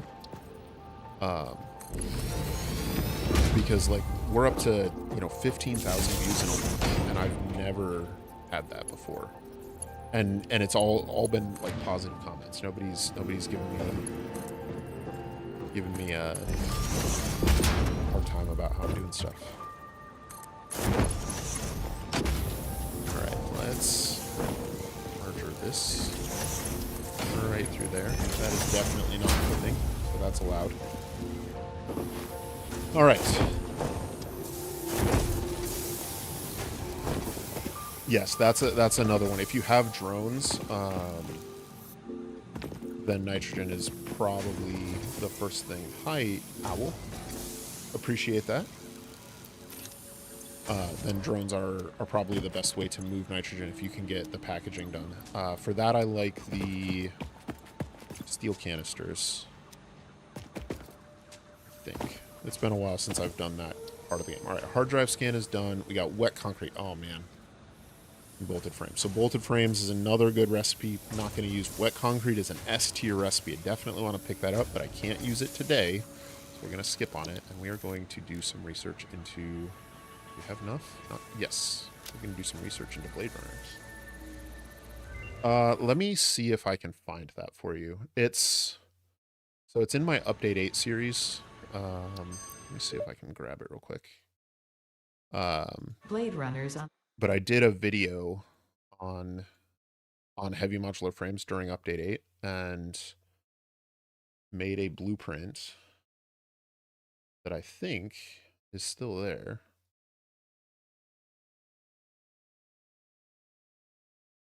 So let me see if this works. I don't actually know how to type in chat, though. There we go.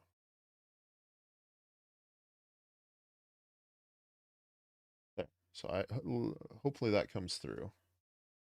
My streaming client does not have a friendly chat interface.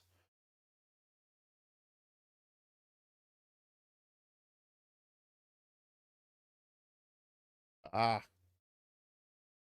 It snapped somewhere that I didn't want it to. OBS is wonky tonight.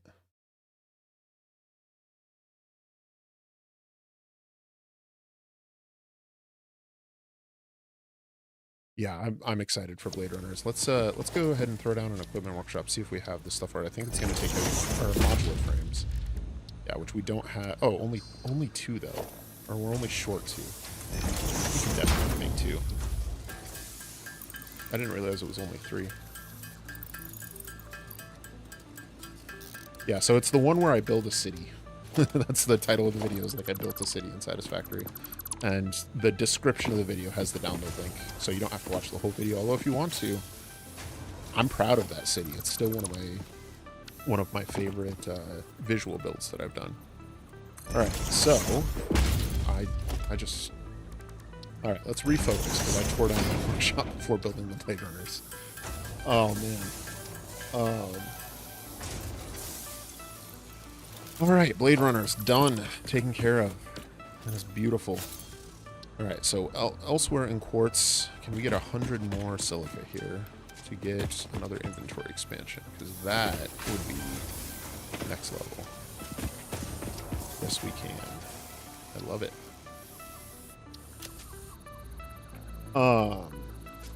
Yes, Owl. That is one of my favorite tips. So I actually really like Satisfactory's early game. I find myself occasionally, like even when I'm late in the game, I like the speed with which you move through stuff, the speed of progress, because progress feels good when you do it.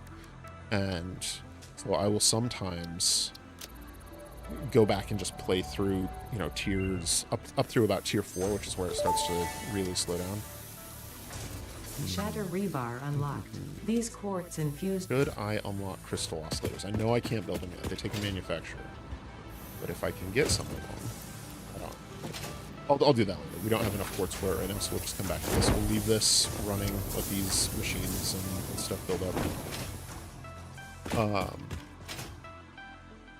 But yeah, so the tip about only having like 3 recipes at the start And especially because they make it so easy. There's hard drive sites at every starting location. And so if you can take the time and you know, justify going out and exploring a little bit when you're still on biomass, then it is absolutely worth it, because you can get cast screws and iron wire. And in this playthrough, I skipped on iron wire, and now I'm regretting it, because we have the stitched iron plate, and if I had iron wire, then I could use that in my modular frame factory. And I want to do that. I want to do that so bad, because it's more efficient, and I want to be efficient. But I think I'm just going to stick with the defaults. It's an easy enough factory. There's a lizard doggo here. Let's make friends. So I tamed 2 lizard doggos, and one of them just disappeared. I've heard they sometimes fall through the map. So this one is going to be Grace 2. Grace 2. Alright. We'll escort Grace 2 home here in a second. Let's go ahead and pick up this Caterium. Get this zipline unlocked. Oh man, I wish I'd taken iron wire. Actually, let's see what... Now we can Research smelt. completed. Caterium ingot recipe unlocked. New Caterium research available.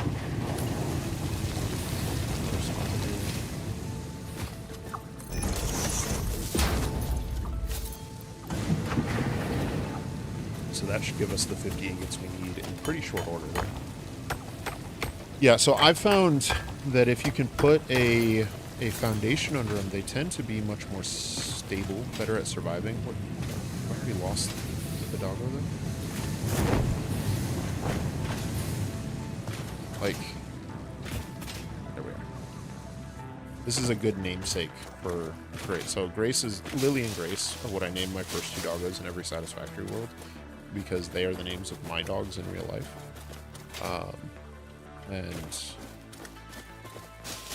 Grace getting lost and like walking into a tree, and like if I step behind this tree, the lizard doggo is now stuck. It can't see me anymore and doesn't know how to find me because there's a tree.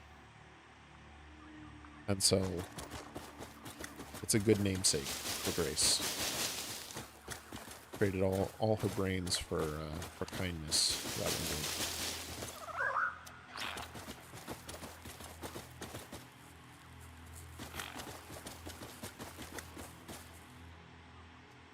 How to change machine light color.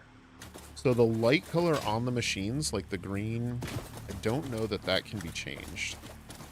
It turns yellow if it can't run, but is configured correctly. It turns red if it doesn't have power or doesn't have a recipe set. And it turns blue if you overclock it. But otherwise, I don't think you can change them.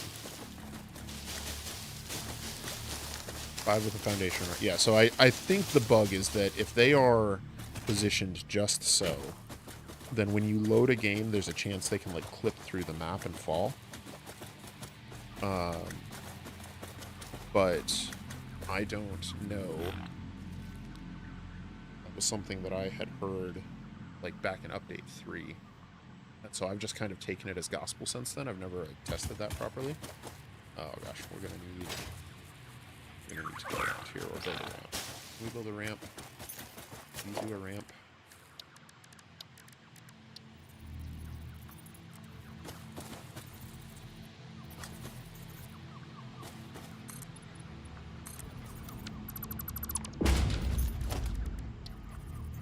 Creatures.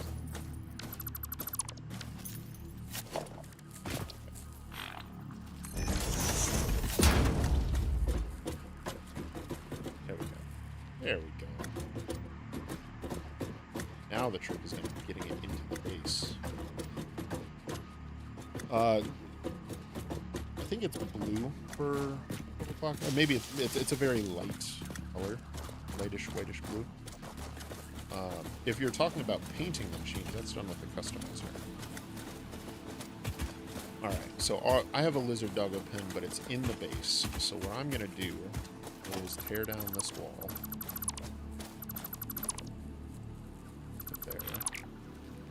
There. Build a ramp.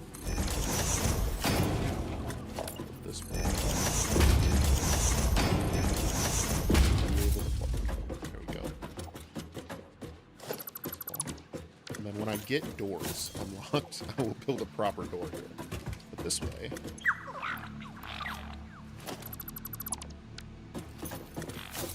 Our lizard doggos.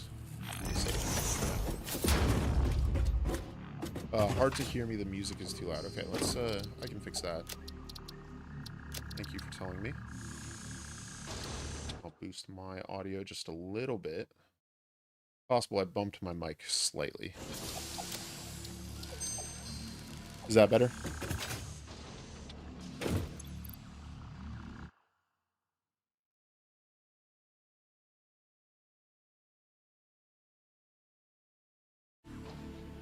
All right.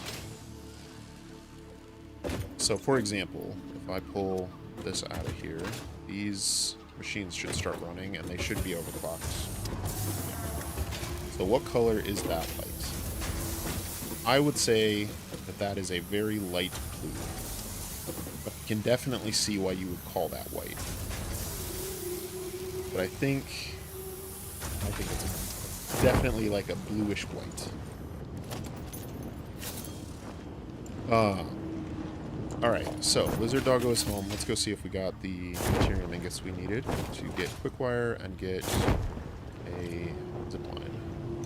I think part of my next episode, so episode 4, is going to be setting up proper Quartz and Caterium production, because there's so many things that are tied into those, like the different types of rebar, or the AI limiters, or smart plating, or for smart splitters rather, not smart plating. That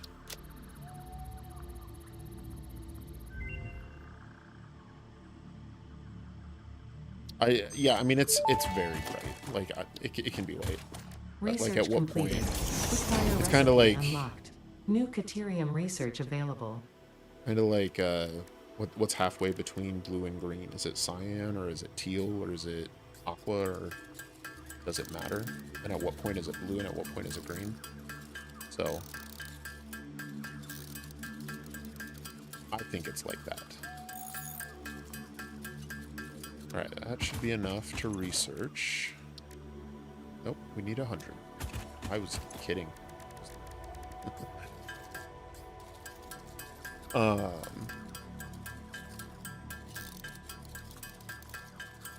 I feel like I keep Satisfactory too bright. I think it would be more fun if I darkened it up just a little bit, but it would be harder, and I don't know that that's the kind of challenge I'm looking for in this game. Like, that's what I do when I'm playing something like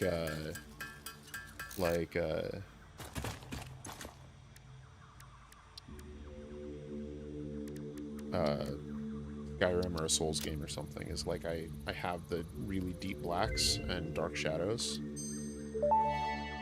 We got that one. Looks like we can do stun rebar too. When equipped, the zipline facilitates travel along power lines, regardless of whether the line is powered. Note, based on previous Pioneer event. So let's see, can we craft a zipline now? It also looks like there's maybe a couple minutes chat. I have played Subnautica. I love Subnautica. That is one of those games that I come back to every so often and really enjoy. But without, like, I know the story. You know, I've played through it 2 or 3 times at this point, and without the story, it's not the same. And that's probably the hardest part of Subnautica for me at this point. Yeah, I'd say that's a good use for ChatGPT. Like, I think there are a lot of people who use it for stuff that I don't really understand, but I don't have an eye for color. You know, that's not something that I was naturally inclined to and haven't taken the time to train in myself. And so the ability to build color palettes, you know, if you can find something that looks good, it doesn't really matter the source. I know when I was building, I used to play a decent amount of Minecraft, and when I was doing that, I would go online and, like, find block palettes for builds, and I don't see, you know, using ChatGPT as anything different from there, except that it lacks, you know, the proper artistic human talent. Our tower is quick. Yeah, so the Mark II tower is there. Yeah, Civ 4. Um, I might have switched to Civ 5. So Civilization was my very first computer game. Fun fact. That's the other thing. So when I was a kid, uh, in the late 80s, early 90s, it was probably early to mid 90s, I guess. I guess Civilization came out in 95, so there you go. That's what I'm dating this to. I'd love to play computer games and got a lot of crap for it because, I mean, I'm sure everybody here probably understands the stigma against gaming, right? And it's a lot less now than it used to be. But in the 90s, man, if you were a gamer, you were a proper degenerate. Um, and I was a nerd. Like I was a big nerd. And so I would play Civilization 1 and like sit there and read the Civilopedia for hours. And it was so cool to me that there was like a game that had all that information in it. And I remember the DRM in it, like to keep you from pirating the game. They included a thing that after like 20 turns, it would pop up with like a question from the manual. And I had the manual, but I never had to refer back to it because I had memorized the Civilopedia because I'd spent so much time reading it. And so that, oh man. So Civilization. Oh, it's been a while since I've played Civ. I need to get back into that. All right, I keep looking over at chat and I just want to like hang out with you guys, and it's getting me distracted from playing my game.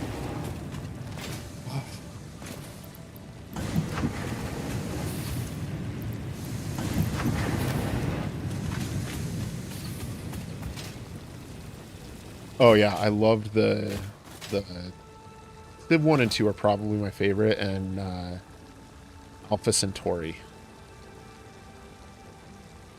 was my other one from back then, and it was basically Civ but with like weird alien tech. And I don't think I ever played Lode Runner.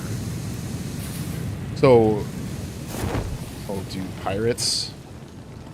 Pirates is another one. Yeah, more stories.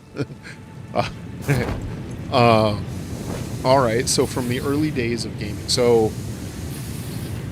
my family was not like, we were uh, probably middle class, but like lower middle class. You know, I only had one working parent, and our computer was a gift from someone, and it had Windows 3.0 on it. And it was, I thought, because this was after like Windows 95 had just come out, and I thought Windows 95 looked so stupid, and I was so glad that we had Windows 3.0, right? And yeah, exactly, Owl. Um, and so like when we got the computer, it came with Doom, which I was like 8 years old, and my parents were like, "No, Doom is violent. You are not allowed to play Doom." And I'm like, "Okay." I played a lot of Doom, right? Because I was a kid, obviously. Uh, and then it came with Civilization, and then it came with like a Barbie's Malibu Adventure, which was all about like driving.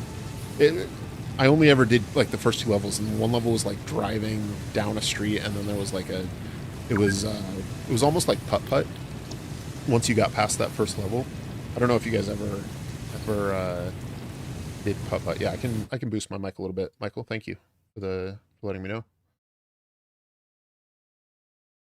All right, is that better? That should be about 2 decibels louder. Yeah, so I say my first Windows computer was the one I've been telling you guys about. We had a Commodore 64 before that, and I played Battleship on it. So that's actually probably my first proper computer game. Was Battleship on Commodore 64. Um, but the first time I like sat down and played a game, you know, like what playing a game is actually like, it was absolutely Civilization. And then and then Putt Putt, yeah.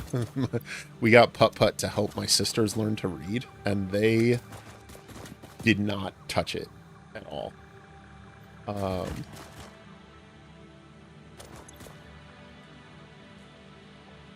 So I do need to find sulfur. That is somewhere on my to-do list for today. I've found a few clusters, so I have sulfur scanning unlocked, but I haven't even scanned for it yet. Yeah, Civ, man. Civ is where it's at. And I played Civilization religiously. Like, that was probably my most played game all the way through high school. And then in high school, I got an Xbox and played a lot of Halo. And when I got back into PC gaming, World of Warcraft had just came out, and that sucked me in hard. And so I still play WoW some, you know. It's a game. I can't say it's one of those games that, like, man, I hate it so much, but yeah, I'm gonna keep playing it.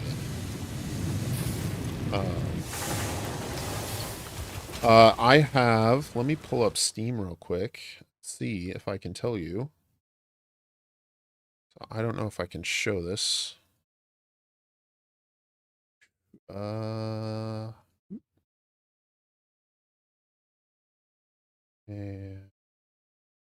I have 1,900 hours played on Satisfactory on my main account.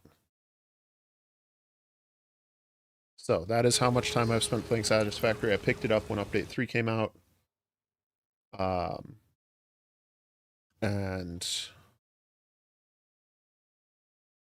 I have played it. It's probably been my most played game in that time window. Like, I keep coming back to it and just constantly playing it. Like, I can't put it down for more than a couple months at a time. East of the Big Lake, south of the Northern Forest. I think I've seen that one. And so just to be clear, the 1,900 hours of Satisfactory that I have, I didn't actually look at the map. Okay, so there's some actually very close by. It's impure and it's right next to us, but I will pop over and take it out. So there's that one. I think this is the one I've used before. It's also impure. There's a normal one further south. Let's pop on over and take a look at that, because I definitely want to get explosive soon. We're just 300 meters away. We can probably just do that. So yeah, so the 1,900 hours I've played in Satisfactory, that's not accurate if we're being real with each other, because just as an example, we save a game here. Midstream. I have 12 hours and 30 minutes in this game, and probably half of that has been spent doing time lapses. So, like, have I been playing Satisfactory for that time? Yes. Have I actually been playing Satisfactory for that time? Not remotely. I went too far. Went 100 meters too far. Okay, it's down there. So it is down, and now I can't get back. Oh, chat, what have I done? Yeah. So I have a second account that I play when I'm doing my my time lapses, because you need to play in multiplayer. And it used to be, up until update 8, you could just connect locally via LAN and it didn't authenticate at all. Yeah, I have a coal power plant right over here. Pop in and take a look at it. I'm actually proud of it. I've probably built this style of coal power plant a dozen times, but I'm like, man, I spent like 3 hours working on this, and I'm proud of it. Look at it go. 16 coal generators just chugging away. Perfectly smooth power graph up there. Obviously, the consumption's a little wonky at this point because I've got all kinds of stuff running and flipping on and off while we explore. But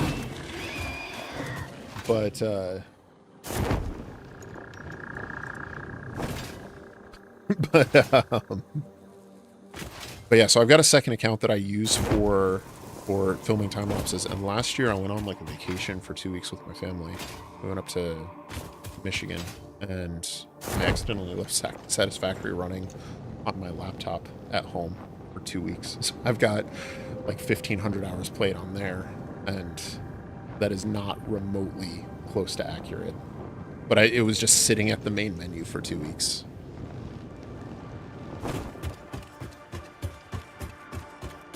Oh, I don't think that's a bad habit, Lethons. That's something, I think everybody does that. And, you know, maybe not everybody, but obviously, like, a lot of people are going to do that. And I do that too, especially in the early game. where there's not a whole lot that you can reasonably do. Like if you want to do something, but don't have the stuff for it. And that happens a lot in the early game, where like I'll set up a, you know, the thing to make the assembler that makes reinforced iron plates, and I'm like, I want to use this to build my rotors, but that's going to take 120 iron, and that means I need to use the plates for the belts, and I need 300 plates. And like technically I could be like mining the iron by hand and smelting it and crafting those plates, but that sucks. I don't want to do that. So I'll just go have a sandwich, go for a walk, you know, pet my dogs, and then when I come back, I will build my rotor factory. And that is the way to do it. You're in YouTube. Well, good morning there. I don't know how to read those characters, and they're too small for me to even see what the language they are. But good morning to you in the chat there, who's in UTC +8.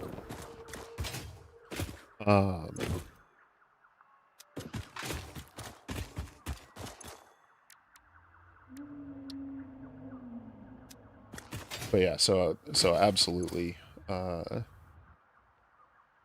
absolutely leave the game running and don't stress about it. But it does screw up your playtime on Steam, because that doesn't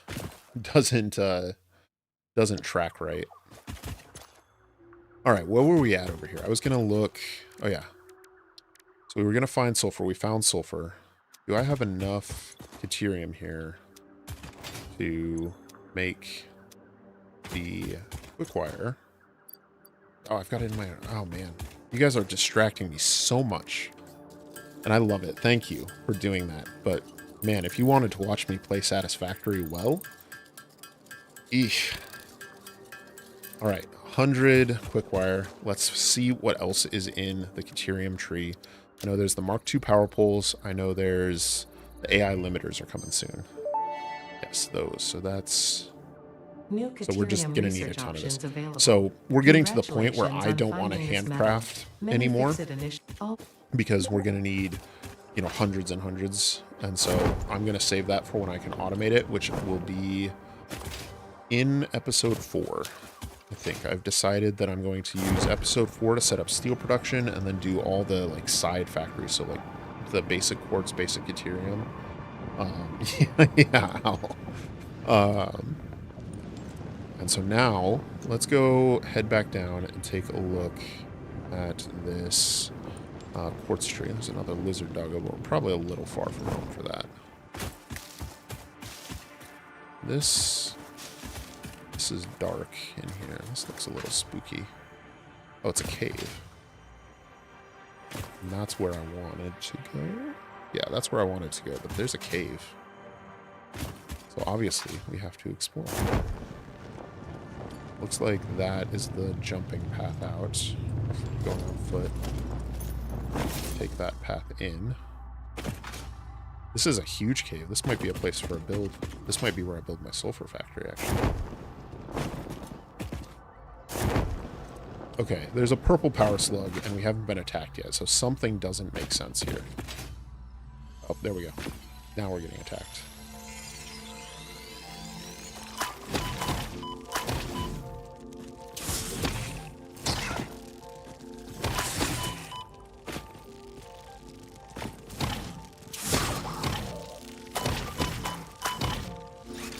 I don't have my inhalers on.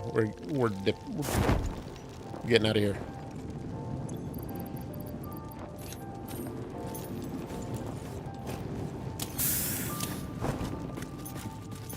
This cave may not have been a good idea, you guys.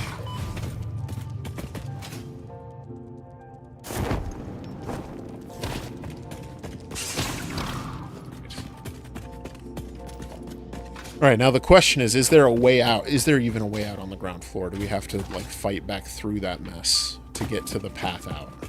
This is a trap, is what this cave is. Because it was like, oh, there's no enemies. It's nice, it's easy, it's chill. And then you start coming in, and suddenly there's the hatcher bugs everywhere, and there's stingers flying at you. And something knocked me, like, up in the air. I didn't even see what that was about.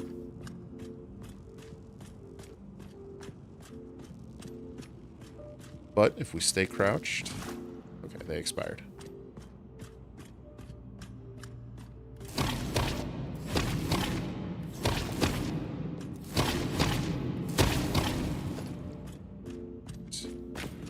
As long as we're holding down crouch, we can jump. Oh, and that moves us faster if we're in the Blade Runners. That's cool. You only see... Yeah. Oh, man. That's... Honestly, as someone who isn't particularly bothered by spider, the arachnophobia mode is worse than the spiders. Right, I think that's everything. Alright, purple power slug in the cave. But it's a big cave. I was surprised by that. I think we jump across here. On over this way. Oh, we don't even need to slide jump anymore now that we have the Blade Runners. Just jump. It's one of those things, you forget how nice it is. Like, you don't miss it until you get it, and then you're like, oh man, I've missed this so much. Like, how have I played this game without Blade Runners for the last 12 and a half hours? Alright, I hear Power Slug, Mercer Sphere right there. Probably gonna regret this, but we'll climb up and get it. We'll do the stackable power pole. I hear hopefully a beam. Thank you, Mick. Appreciate you lurking. Appreciate you popping in, saying hi.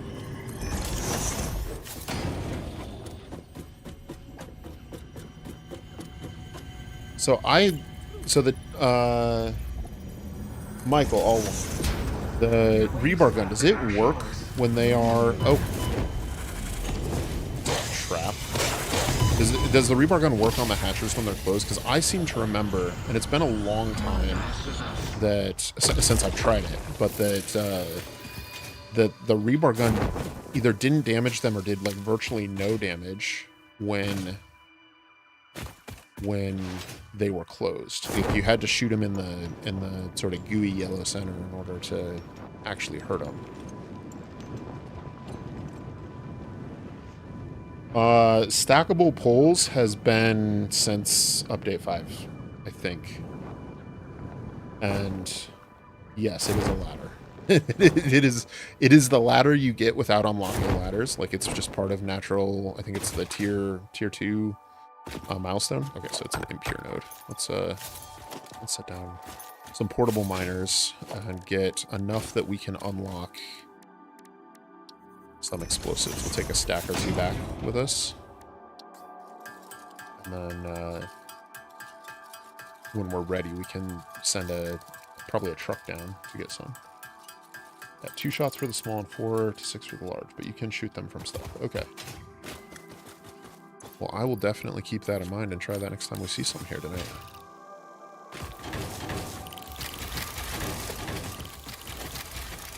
Alright.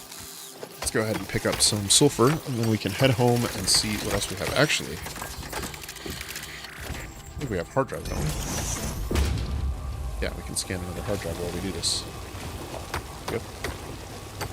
It's hard to keep track of everything, but that's one of the things that I like about Satisfactory, actually, is that there's so many things that sort of pull you in different directions that it almost feels like you're discovering something new when you find something that you had forgotten. It's kind of like the Blade Runners, like we were talking about. They're so nice.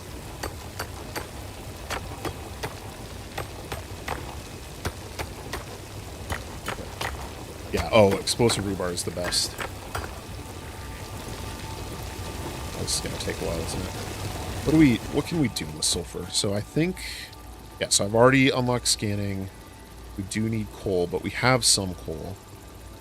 And then we'll want enough for that. So what's 50 black powder and another 100 black powder? So call it 150 plus 50, 200. So yeah, we'll just let this run and get, 2 or 3 stacks of it and take it home and bank it up. And that way we can get the critical stuff, because the explosives are going to require steel pipes, which we don't have yet. And the black powder requires coal, which we have access to, but I don't have any like stockpiled, so I can grab that next time I'm over at the coal power plant. Or what I actually want to do is set up vehicles to transport coal and iron back to the base. So that's another thing on the list for tonight, is to scout out iron near the coal plant. Oh, I get it. So, like, I don't necessarily care about the plants, but I want the world to be pretty. And so when the world is pretty, I have more fun. And destroying the plants makes the world less pretty. And that's my entire logic for not destroying all of the fauna. Like, I understand that that's part of the joke of the game. It's, you know, you're destroying all the natural beauty and all that. I get it. But man, it's a game. I want to have a good time. I like the pretty trees. So I'm going to keep them. My game, I can play how I want. And I'm going to keep my pretty trees. No, I'm the same, Mick. And the problem is, like I said, so we were talking about burnout earlier. And the level of burnout that you can get to in this game when you get into the later game and the big builds and getting into, I'd say it really starts around phase 7, because aluminum isn't that bad. Aluminum is pretty bad, let's be honest, but it's not that bad. But right after aluminum, you have supercomputers, and then you have fused frames, and then you have turbo motors, and that's just the start. Here is a thing. Drop pod. So let's try this. That was a weird animation. And so each of those factories, each of those heavy, you guys are right.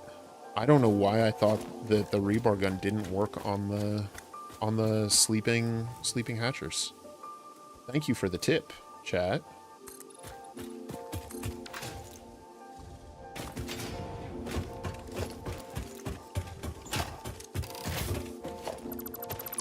Oh, okay.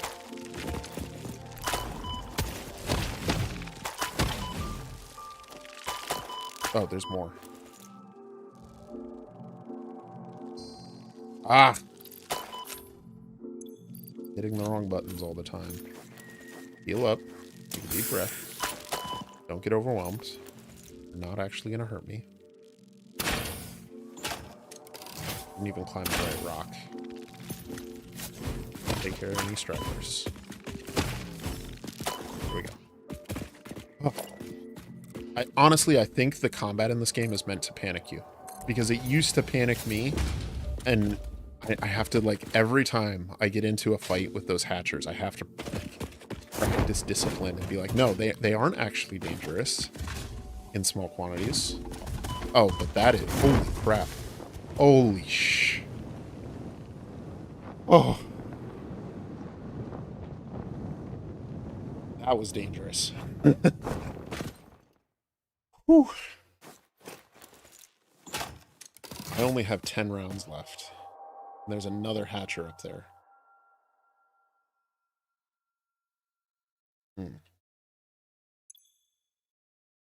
Okay, let's do this.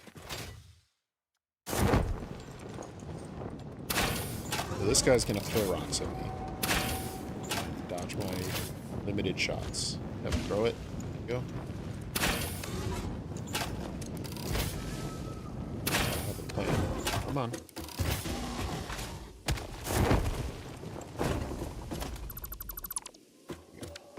He's taken care of. There was another hatcher up here. Hopefully... Oh, well, thank you for the boost, Mr.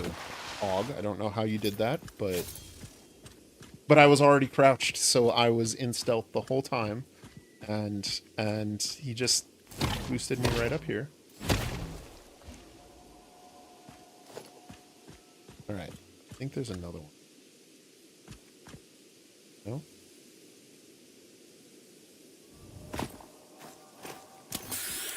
All right, I think we're okay. That hog is still there, though. Repairs need 10. Heavy modular frames. Okay. Well, we can set a map marker for it at least and know that it's there.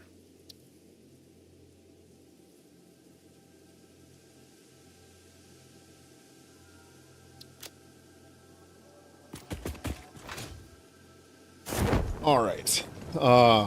Carrying on. So I think, let's see, let me think about my to-do list for today. Oh yeah, so let's head back to the coal power plant. I want to find iron. I know there is iron nearby. I've scanned it. Big hog up there.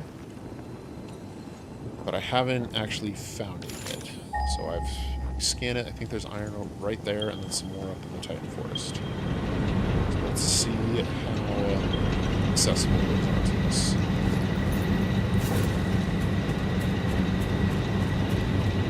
So close to them. Alright, can we do it? Oh, come on, come on. Yeah. Parachute saves the day again. Right into poison flowers. Shoot. Oh my god.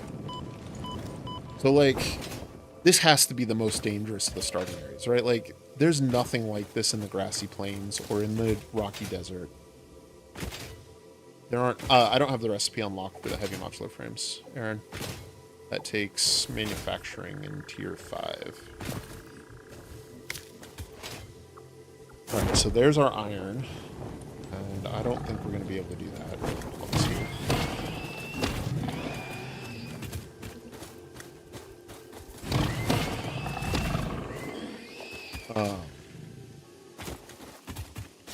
I don't think we're going to be able to do that today. And again, this one's going to take explosives, but I might be able to... Oh, there's more Caterium here. I didn't even realize. Okay. And that one doesn't have anything on it. So if we wanted, we could even automate Caterium over here right now. I might do that. Just to have a stockpile when we're ready to dig a little deeper. It will be good to have some quick wire on hand, so I'll just throw down a quick miner. No, Emmer, we're in the middle of that episode right now, actually. John. I don't need that many. See, here is where I might, if you get in the way of me dropping this miner. Okay. No, so we're right in the middle of episode 3 right now. So you can see there on the screen, if you look at the text, we've got our episode goals. We need to find coal, build our coal power plant, explore for hard drives. That's what we're doing right now. And then we'll build a modular frame factory and work on setting up vehicles to bring it back to our base so that we can build a proper steel plant in episode 4. And that's where we are at with that. All right, so let's make this one at least a little bit efficient here. Let's see, how much Caterium do I need for a single constructor making quick wire? 12 ingots. And that is, this will make 15, so we can set this to 12.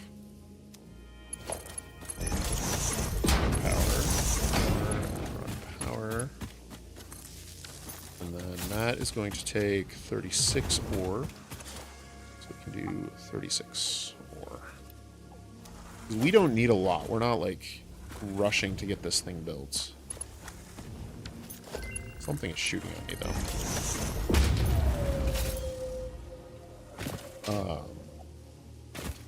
But we do want some to stockpile. So this can run for a few hours while we explore, while we build our modular frame stuff, and then in, I think, episode 4, when we get to it, we will be playing with coal power, or with Caterium more in earnest, and having a nice bit of it stockpiled will be very helpful. And even potentially, like, having... Oh, there's a rock there.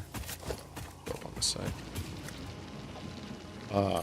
And even having it here might be something that I... like, might make this the vein I use, because even though the other one is closer to base, this one is right next to our coal power plant and where I'm planning to get the coal from the steel factory anyway. So if I already have the logistics line here, then it's pretty trivial to set forth or set down another truck station and just, you know, pick up Caterium on the way home. Okay. So I see a big hog guarding the path over to the other iron. I don't know what else might be over there. We are out of ammo. So let's set up a storage container so our quick wire has somewhere to go. This machine isn't just running for no good reason. that. And let's head back to the space elevator and see what or back to the hub and see what we can do about restocking, resupplying, and then coming back out this way to check out that iron, because I do want to find that iron. I also actually want to find a whole bunch of hard drives. Like that was one of the other main goals for this, is to get enough hard drives that I don't need to stress about alternate recipes for a while. And we have had much less luck on that front than I would have liked. Yeah, I spotted the Mercer sphere on the bridge. I don't have enough ammunition to take out that hog from a distance. And if there's one thing I've learned about this game, if there's one tip you take away from this stream, it's that you don't fight an alpha hog on a bridge. Because they will send you flying off the bridge. And there's something worse underneath. Every time. Like you think you're fine, and then you just land in a cave that's full of poison and spiders. That's satisfactory for you. This will also give us a good chance to see what our doggos have for us, though. Because I love lizard doggos and the presents they bring. Sam ore. Very good. And silver. I'll take it. Alright. Let's grab some ammunition. And I think what I might do is actually craft up some of the more advanced rebar, since we have that unlocked now. Let's see, can I store all? Yeah, there we go.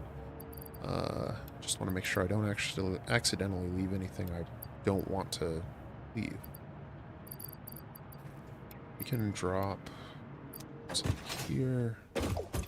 What I need to do, though, is build a proper... Oh, do not want those in there. It's going to mess up this. Wrong box. This isn't even for leaves, is it? Oh, this is my... No rotors either. This is the one for wood. This is the one for leaves. Yeah, keep inventory on deck for just that reason. That is probably the right way to play, man. I am a pioneer of very little brains sometimes. Alright, we'll just unload all of our sulfur, all of our other stuff. What else do we have in here? Don't need our Caterium with us right now. So we'll keep some Caterium, in case we need quick wire for the rebar. And we'll take our quartz with us too. So is that crafted here? No, that's over in the equipment workshop. So I like the split levels, and I do that because it's functionally a good visual divider level, and it plays in well to building buildings and roads later. So that's one of the design reasons I have for it. So I always do that. Stun rebar is going to require some quick wire. We'll go ahead and craft some of that up by hand, just so we have a few rounds in case we find something that'll come in handy for. I think the shadow rebar is what I've had more luck with on hogs, and the stun rebar is better for the big spitters. But shadow rebar will actually, like, you can stun lock at least the middle-sized hogs. I don't know about the alphas or the nuclear hogs. But the medium-sized ones, the big ones that aren't alphas, you can, if you just like hit them with the shadow rebar over and over again, they stun, they lock up, and you can just take them down like that. All right, we are more equipped. We do have some wood in our inventory we can unload, and we can drop off the rest of our stuff over here. That probably don't need quite so much cabling. Probably don't need quite so many reinforced iron plates.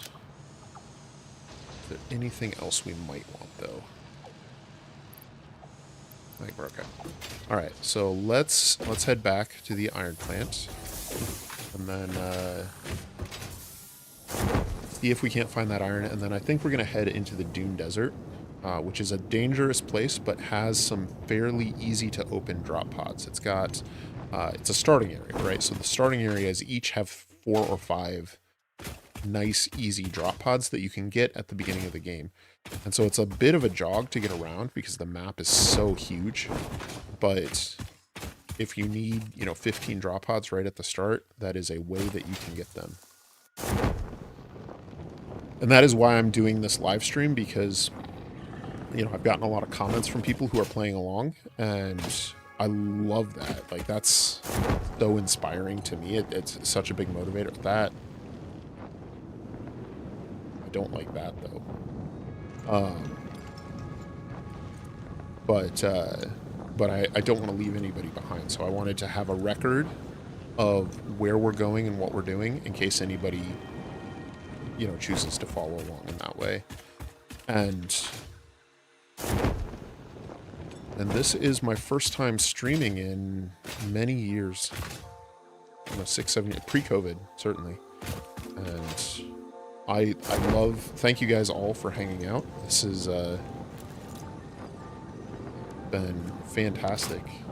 The swamp has a lot of drop pods. Oh, thank you.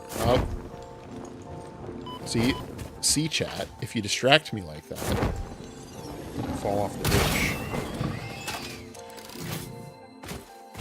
Like it? There were 2 hogs, right? Where's the other one? There's the big one. That's what I mean, though.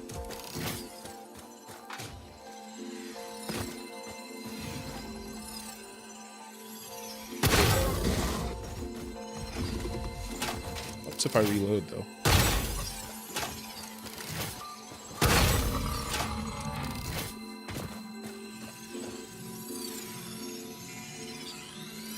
That's good thinking, Al.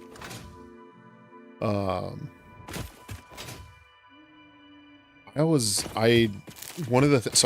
update 8 I made a vehicle guide, and that was the last time I actually played around with vehicles, but I rewatched it recently. I think I need to update it again, so I'll probably be doing another one of those pretty soon.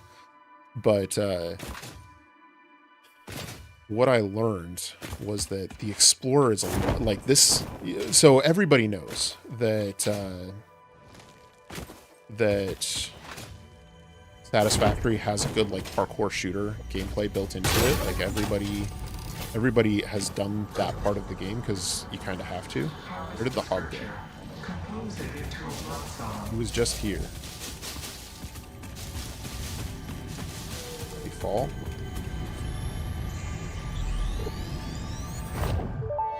Hey, Alexis. Welcome to the stream.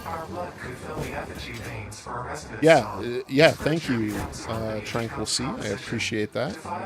If you guys are having a good time, I'd love if you could throw out a like and a subscribe. I am trying to make a go of YouTube. It's been a hobby for a long time, but I've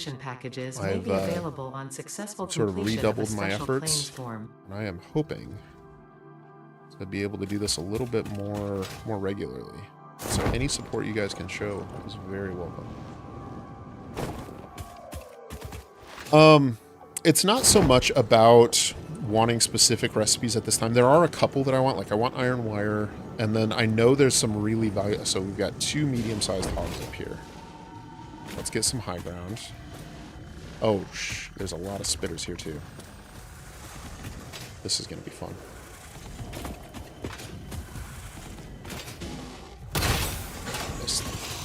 We have 17 rounds. Let's take out some of these spitters.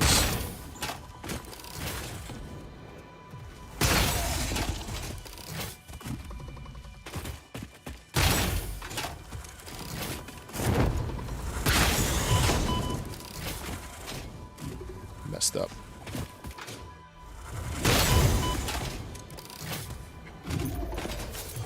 So the shatter rebar does not seem to do much on the spitters. Let's see if the stun rebar helps out a little better with those guys. Where did you go? Where'd you go? Well, it helps if you hit, probably. I mean, I wouldn't know,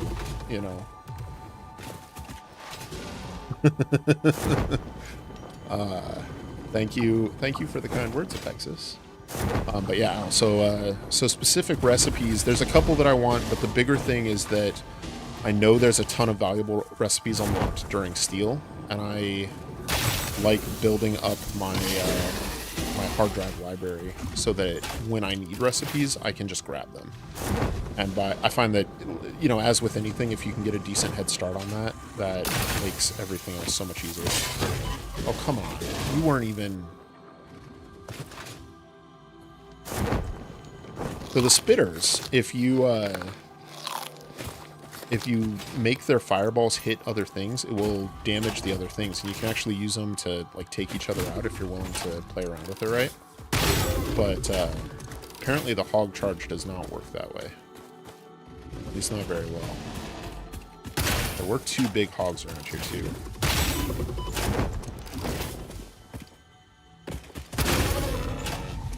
I've only taken care of one. So I am a little concerned. I hear the other one still. I don't see it. Go into our free camera, free look mode. This is honestly, I know it's cheating, but this is such a huge quality of life feature in 1.1, the ability to like decouple your camera like this. Like I wouldn't have ever seen this Mercer sphere before, but now I know, and I know just where it is. Yellow power slug here, purple power slug up in another tree somewhere, another Mercer sphere right there. Like definitely cheating, but okay, like giving myself an unfair advantage. Yeah, exactly. Full of Lethans.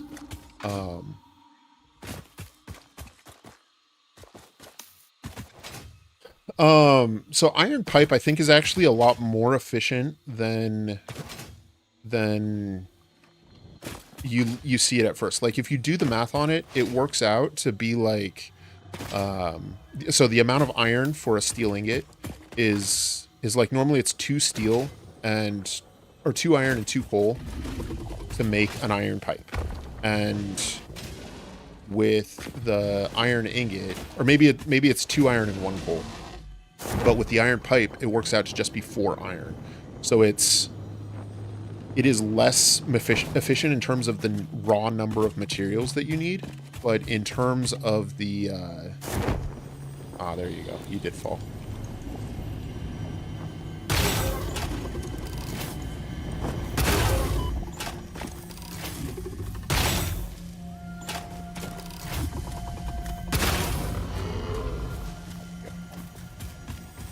But in terms of the number of like resource, I don't know, if you gave, you know, different resources points based on rarity, I'm not sure that iron pipe would fall behind, because coal is a much rarer resource than iron. So trading 1 of a rare resource for 2 of a common resource is not a bad trade to me at all. You know, it's not always the right trade to make, but it's not a bad one. You know, I never see that recipe as a mistake to take if I see it.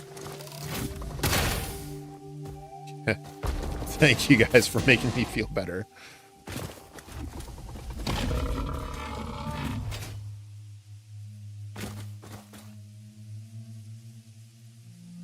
And yeah, iron wire is one that I absolutely want before I get into advanced steel. That's part of the reason I'm doing this. Okay, so let's go ahead and pop on over here and make a note of the iron nodes here. If we can get back up there. Come on, parachute, don't fail me now. Nope, it failed me. All right. So that we know what the rarity and precise location of those iron nodes are, so that we can tap those later. Because I think we will be using those for our steel plant, but I don't want to build the steel plant here. I'm going to be taking that back home via truck line.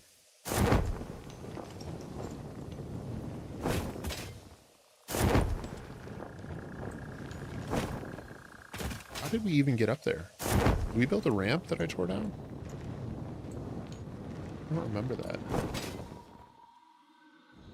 So what do we have here? We have pure iron node. I saw another node. Just a quick scan. Make sure we're getting them all. Okay, so yeah, 2 pure iron nodes right here. That will work.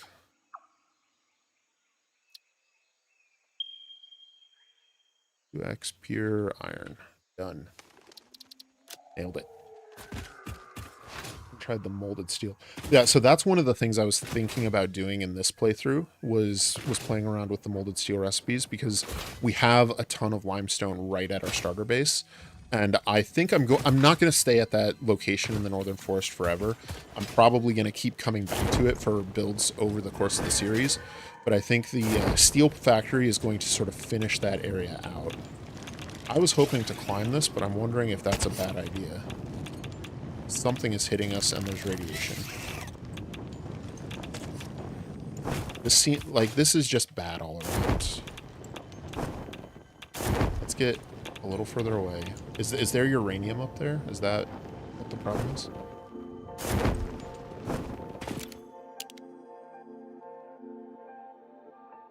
Yes.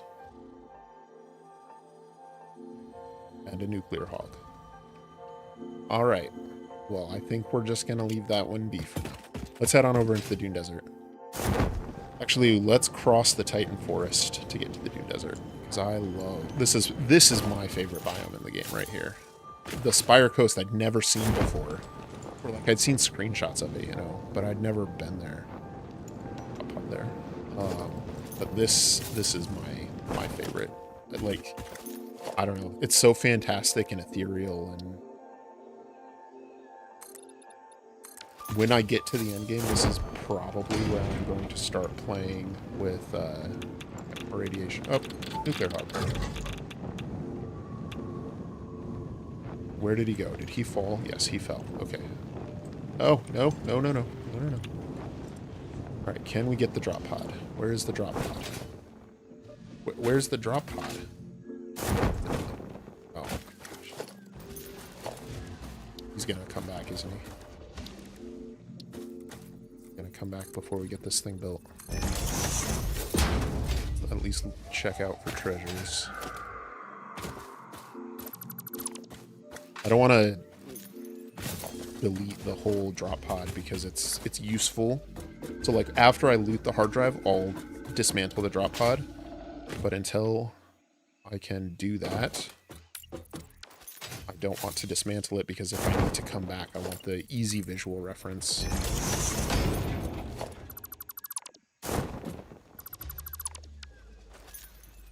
Okay, so can we reach this drop pod from here? Yes. It needs 5 turbo motors. 5 turbo motors. So this is a drop pod that we will not be opening today. Drop pod, 5 turbo motors. Turbo motors. Oh, all right. We'll leave the ladder there for when we come back. All right, what else can we find in this place though? Looks like quartz. Want to head east and a bit north.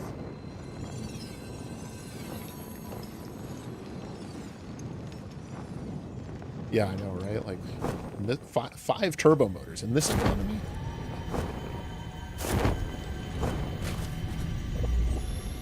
All right, another Mercer sphere. Good deal.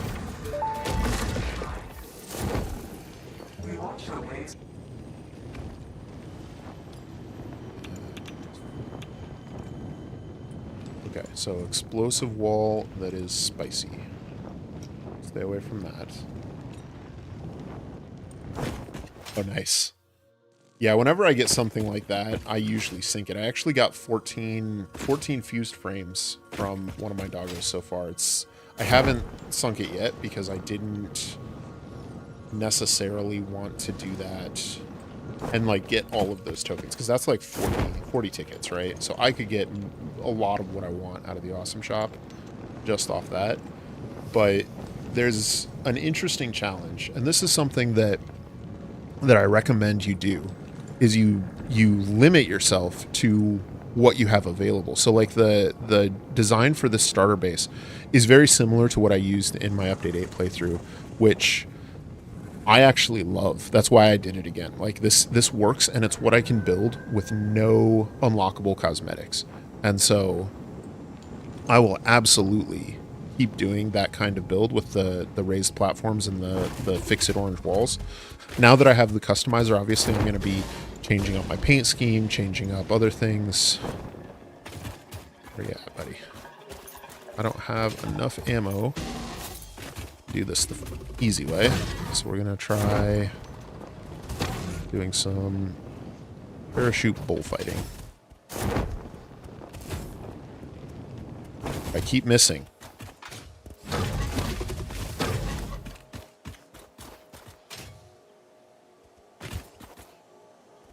I didn't think I don't think he hit me. That was... I just meleeed one of those guys and didn't take damage. I don't think I've ever done that before. That was awesome.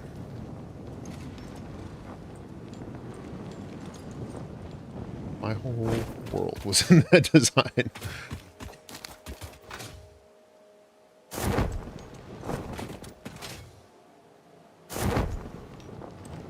Well, thank you. And congrats on picking up the game. It is fantastic. Man, like, I know I'm, like, vested because I play it a lot, but there's a reason I play it. It's a great game. He played dead. He did play dead. Yeah, like, that was a little weird, but I didn't buy it. He didn't trick me. He was trying to get me to, like, give up and run away. I did look around for the remains he didn't drop. Missed that jump. Let's see, can we do this one over here?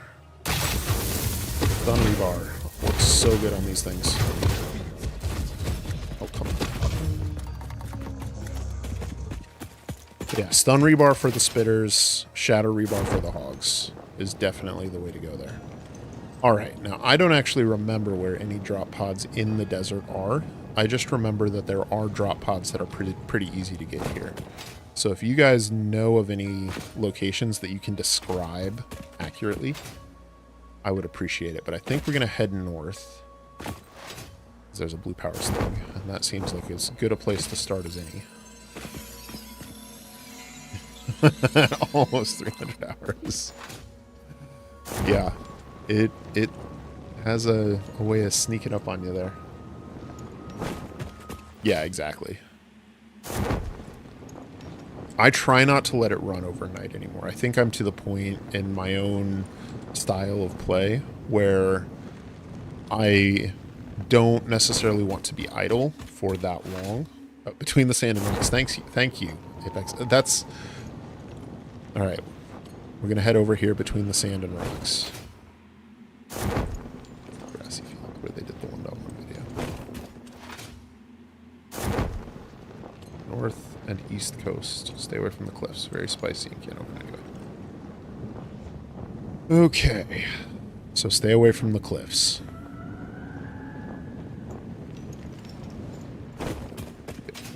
Oh. Summer sloops and the constructors. Yeah, one for each kind of slug. Oh, yeah, that's something I figured out. Yeah, the summer sloops in the constructors, especially on the purple power slugs, like you get 10 power shards. That's nuts. Yeah, and the four alien DNA for each remains is also crazy. Like, I love the summer sloops. I hope we get some more of those too. I think I've got 2 or 3 now. And I'm always torn because obviously you want them for power, right? Because that's, like, there are a few items that you want that huge spike in productivity for. The power shards, the alien proteins. I would even argue it's good for some of the other things that, like, it's that you can craft but don't necessarily want to build a factory for. So, like, if you can set up a manufacturer, for example, for heavy modular frames before you want to build a heavy modular frame factory, and throw in a summer sloop, and then manually just build the ingredients in, you can get 4 times out for what you put in, right? Or 2 times out for what you put in. And so I think it's worth keeping a few on hand for that. But it is really hard to justify giving up, like, stacking 25% boosts to your power network.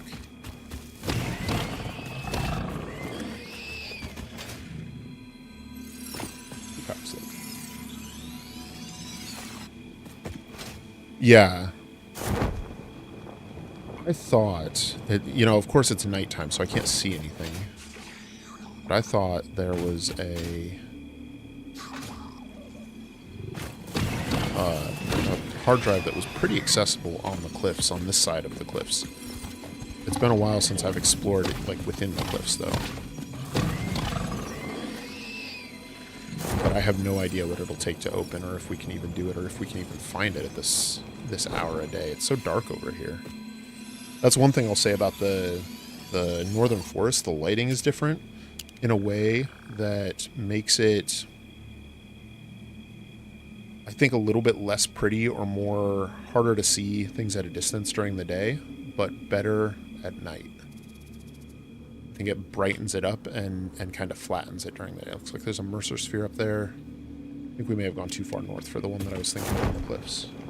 Well, thanks for stopping in, Apexis. Appreciate it. Middle of the dunes, small mesa has a hard drive. Thank you, Owl. I will head over that way. I don't think we can get anything else from over here right now.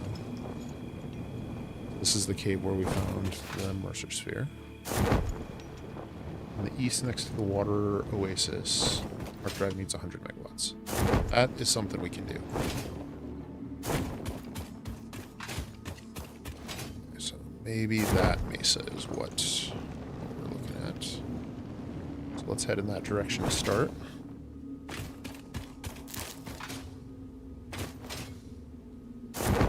Well, I'm glad I at least have the Blade Runners here, because this would be... I forget how big this place is. I started a playthrough here. I didn't get very far. I think I stopped it shortly after Coal Power. But I love how wide open it is. It's, you know, it's perfect for building a big factory. But it is not the most fun for getting around in, I'll say.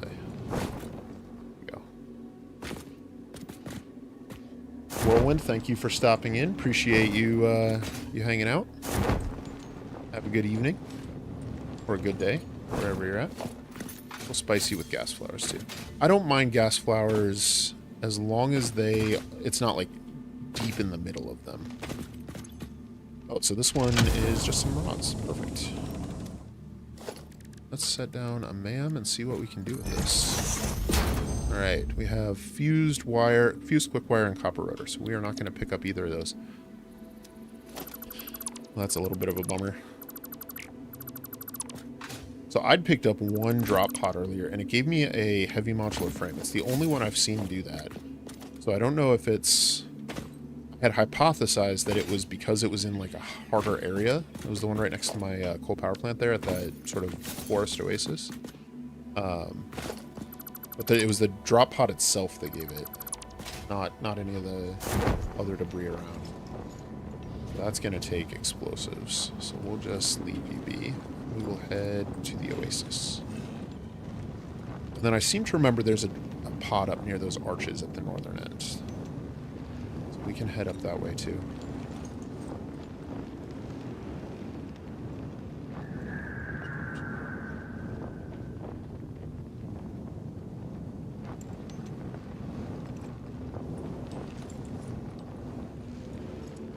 It's almost worth exploring at night, not just because you can't see anything, but like because you see the silhouettes of the monsters, and you're like, are they big? Are they nuclear? Are they guarding an important pass, or are they just a wandering mob?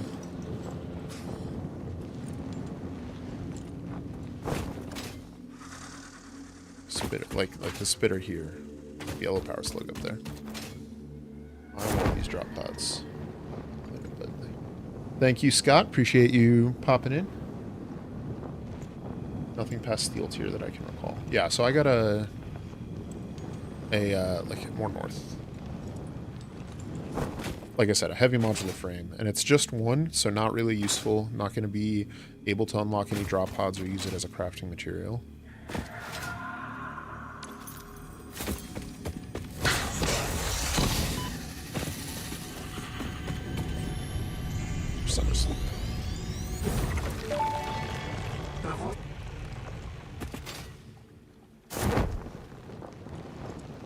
There's the flower, there's the drop pod right there.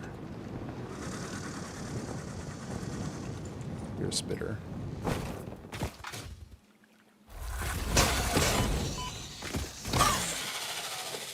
Alright, so where's the actual drop pod?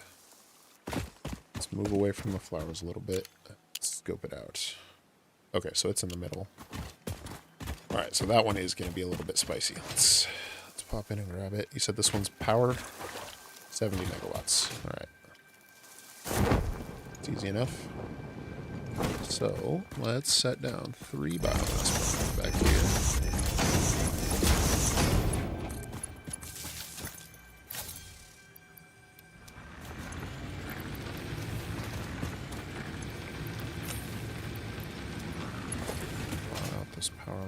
bit.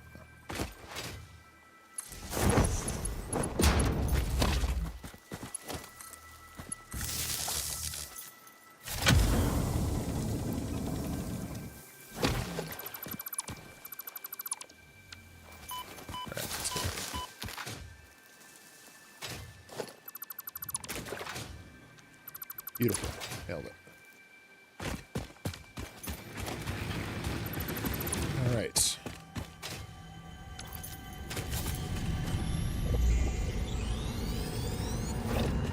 Moisture sphere, I'll take it.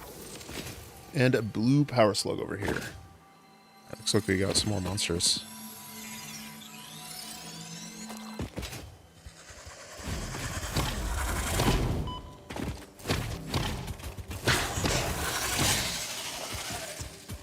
Alright, so I think... Is there a drop pod in the little ravine right up here?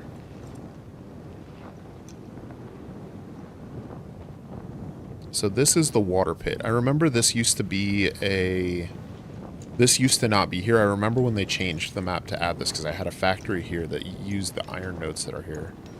And they dropped the iron nodes and dug the pit. And so, like, your factory was just sort of sitting in the middle of the area. You had to build stuff out to it. Is there a drop pod in here, though? I don't think so, but I think there might be one... There might be one over in those arches, and possibly... Down there? Yep, right there. Let's go ahead and take out this guy, and...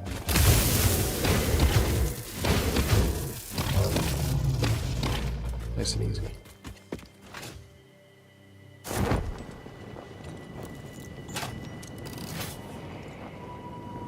I'm probably going to regret this, aren't I?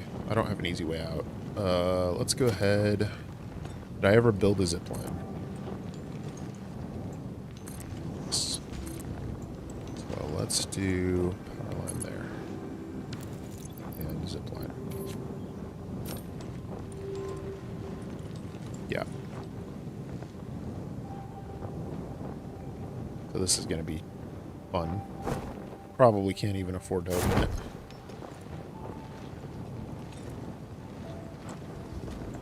Throw your rock.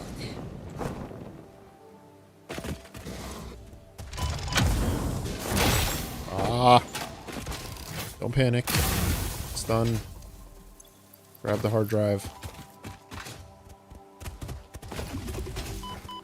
Get out of here. Grab an inhaler. Oh my gosh.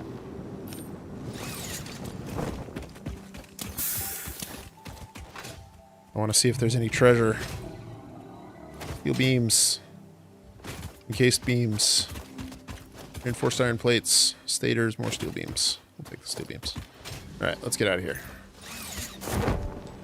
Does this arch have anything in it? There is a natural ramp, but there's a hog who I think would chase me up the ramp.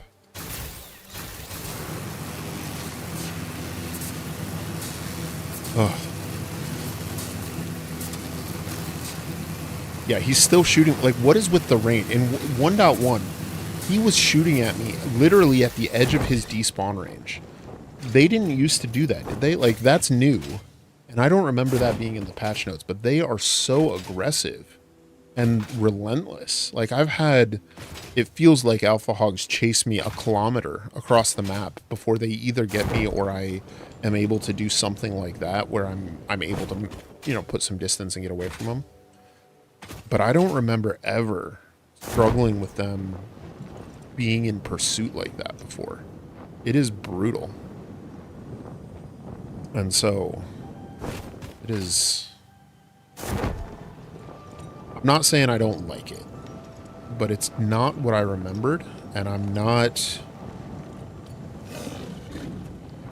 When things are suddenly harder than I remember, it's a little uncomfortable, I'll say. Okay, so I thought there was a drop pod somewhere around here. Possibly in the dunes. I don't see one anywhere over there. See some Caterium. Alright, we'll just head south. I think we've, I mean, we found a couple up here. So that's a starting area at least. So we'll finish that up and head back home. Keep working through these hard drives, building up a library. Obviously, I would be preferring to get the recipes I actually want and would use, but it's a little bit of a silver lining on those rocks in the dunes. Ah, yes. Thank you. Very, very timely commentary there, Parallax. Thank you. Got some crash debris. So I'm hoping to get iron wire. I would love to get... might actually be the only other one because I don't think there's anything else that I can use right now. Like, I want to get solid steel because that's such a huge one. Oh, well, good thing we picked up those steel beams. I'm glad I went back for them. Solid steel and then some of the other steel ones, but I haven't actually unlocked steel yet. And maybe that's something I should do, is handcraft enough modular frames that we can actually unlock basic steel, even if it's not something that I want to construct at this time, but just so we have those recipes in the pool while we are working through all these hard drives. Because that would improve our odds of getting the ones we want in the long term. So we have some rotors up here. Some copper sheets. Alright, we will head south and try to avoid fighting for a little bit. I think I've reached about the point in my gameplay session that the combat isn't quite as much fun anymore. At least not just, you know, taking on stuff in the middle of the dunes. You know, the hatchers and the hogs and the cliffs were a blast. So I think we might get back into it when we get back over there. But I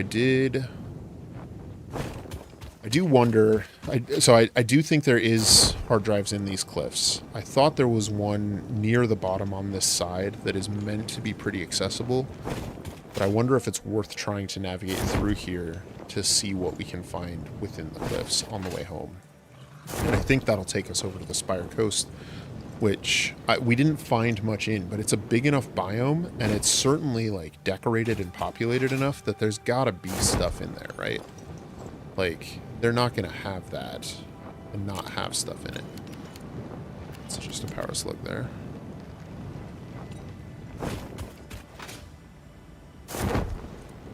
So I'm wondering if we should climb up into these cliffs a little bit, maybe grab that Mercer Sphere, and maybe just work our way up. And then see, like, scout from the high grounds. Alright, do we have enough rebar? Got this hatcher.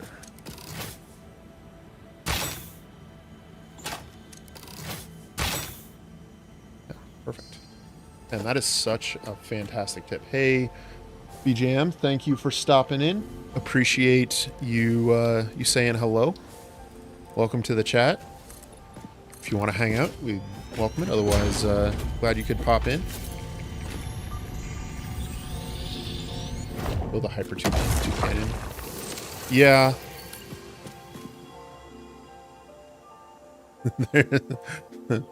There's the easy way to do things, and then there's my way to do things, which is not easy. There's flowers. I saw purple down there. Hey, Jack. Okay, so from up here, can we see anything of interest or value back in that direction? And I don't see anything from here. Let's zoom in. Looking for crash debris, power slugs, Mercer spheres, poison pillars near a purple slug. Another Mercer sphere there. Probably leave that one for now. It's kind of far away in the wrong direction.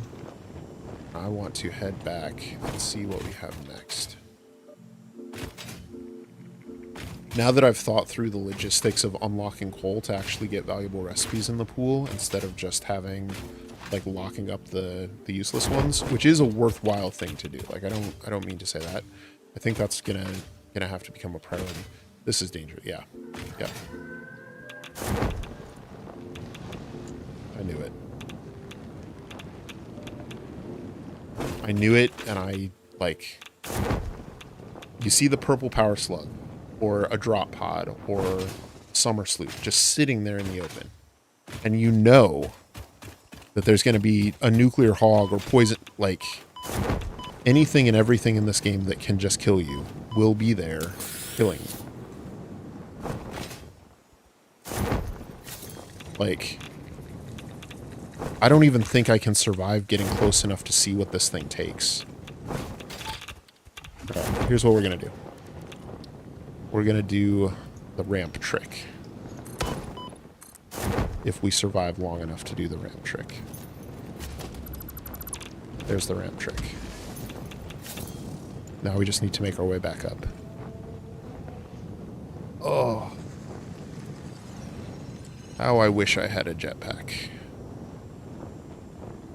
And hopefully we didn't just float so far away that the guy despawned, because that would be really sad.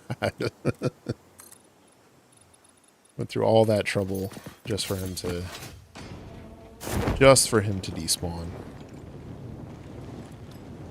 before we get back.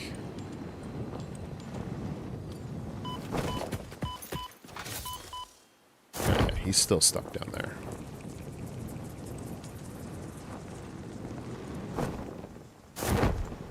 Alright, what do we have here? All-clad aluminum sheets, but we have them. I think. Oh yeah, zipline. See, that's what I'm talking about, John. Like, I forget that I have stuff. And you say that, and I'm like, oh yes. Initial The zip scan line. suggests partial That is recovery what of someone data who is is good at this possible. game would do. Take the damaged hard drive That to the person is NAM not for me today. analysis. Alright, let's dismantle all this stuff. So we have collected this hard drive. That's good news. Let's get home. Yeah, throw rocks, that's fine. Alright,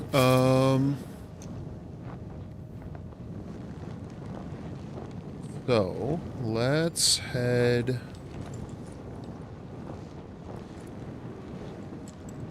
over to this big plateau and then pillar up, because I recognize that structure on that cliff edge as where I got a summer sloop. Actually, I see a Mercer sphere right there. I think that's a Mercer sphere. It is. So we should be able to pillar up to that pretty easily.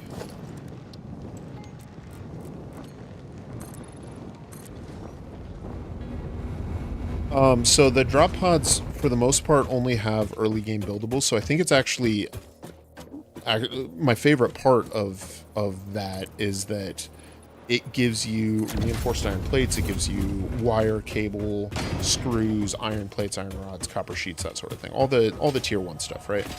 But it makes exploring in the early game that much more lucrative and that much more valuable.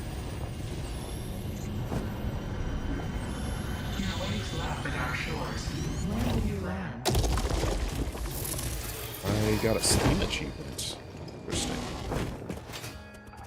There's pods below as well. So, Parallax, we picked up one pod down there. And so that was in the early part of the stream. We spent a little bit of time down there, just, like I said, just going out exploring. You know, seeing what we can see, seeing what we can find. And we found a ton of useful stuff. About the only place we haven't really set out for is straight west over into the Rocky Desert. So we've got about 45 minutes left on stream. I don't know that I want to head that way. So what I might do, if you guys don't mind watching, I might work on a modular frame factory in the form of a time-lapse, which the stream itself might not be the most interesting to watch. I mean, you'll get to see the time-lapse while it's being filmed, right? So that might be something. Fun treat for you guys. So 23 more. So we can craft those up easy. Yeah, exactly, BGM. That's the other thing for me is that I always felt that the drop pods were kind of an eyesore.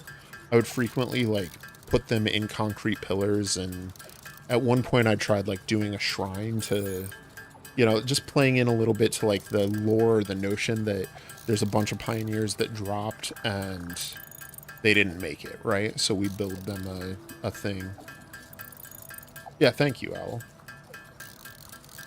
We are in the northern forest. We are starting this. So BJM, this is a part, I guess, of a ongoing Let's Play series. We're sort of in the middle of episode 3. This is going to be cut up and edited to be part of episode 3. And so episode 3 is all about finding and building a coal power plant, and then building modular frames and starting with vehicles. So we have spent the time so far building this starter base here in the northern forest, and we sent off our drop pod at the end of our last one, and it is, or our space elevator, and it is, I love starting in the northern forest. It's, to me, it is the area of the map that is most beautiful. And so that, you know, part of that is the northern forest itself, where what we usually consider that biome. But like I said, the Titan forest is probably overall my favorite biome in the game. And the Spire Coast, I had never been there, but it is gorgeous. So I think that might be where we build tiers, starting in tier 5 with oil, because I know there's a ton of oil up there, and it's a bit dangerous, but I am willing to take it on. So let's get this sent away. And milestone reached. Again, we're not going to be doing anything with steel right now, but because you need to build foundries, and I just want to save that to do as a factory. You know, I don't want to have a bunch of random foundries sitting around. But okay, biocoal and charcoal are both out of the way, thank goodness. I know some people have a use for those recipes, and I respect that, but to me those are such a step backwards, because this tier, like tier 3, is all about automating power production, and these are both made from biomass, which you have to gather manually. So this is like a step in the wrong direction. It is a way, I suppose, to use these up if you are short on coal in a pinch, you know, and so they're probably good for that. But as a rule, I almost never take them, because they're not functional recipes in the way that I like to use them, you know? Alright, so let's see what we can do. We're really getting the alien resources. Ah, yeah. So I just leave them in the library, you know? Like, at some point I'll have enough recipes that this will be, you know, rejected. And it'll say it can't find any more recipes, and at that point I'll go through and pick up like the best one that's available. And so right now, the only two that are in here that I would go for are the stitched iron plate, which is really good if you have iron wire, and then wet concrete, which is really good late game. Like, that's one of my favorite late game tricks, is that wet concrete isn't, you know, who cares about concrete? Like, there's limestone everywhere, you're never going to run out of concrete, but it takes water, and there is limestone everywhere, which means if you have spare water from something like a nuclear power plant or an aluminum factory, and you need to get rid of that water, you can pair it with the locally sourced limestone and sink it with wet concrete. It is one of the indirectly best recipes in the game. Yeah, right. No, I know. I don't even know. Yeah. Yes, so steamed copper sheet isn't bad. It's not one we can use right now. And the same would be true if the pure ingots came up, because those should, I think, are in the recipe pool right now. They used to open up with tier 3. But yeah, the steamed copper sheet, again, it requires a refinery. We don't have the refinery unlocked, so I wouldn't take it now. Like, I literally cannot use it. But the bolted frame is another one that's really good. It's more efficient than the default recipe. it just takes a ton of screws. Like, if I remember right, this thing takes... Yeah, so it's 56 for 2, and you make 5 a minute. So that's more than we can provide with our Mark II belts, basically. So... Oh, yeah, that's fair, Jason. Good call there. All right, so let's see what we have. So we're going to work through some of these hard drives. And I think what I want to do is start building a heavy, or a modular, regular modular frame factory.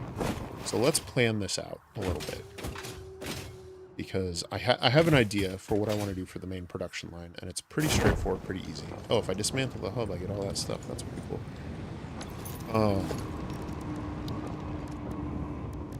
So let's clear our to-do list.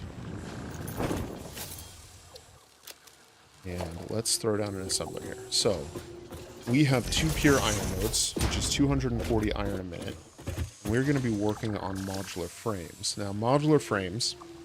See, they take 12 iron rods, which are 1-to-1 with iron, so that's 12 iron, right? Reinforced iron plates takes 3 a minute.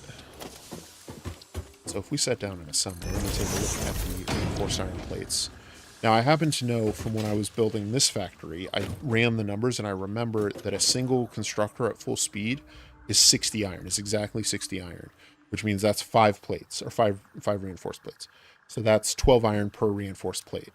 Which means that to do the 3 reinforced plates per minute, we would need 36 iron plus the 12 from the iron rod. So that's 48.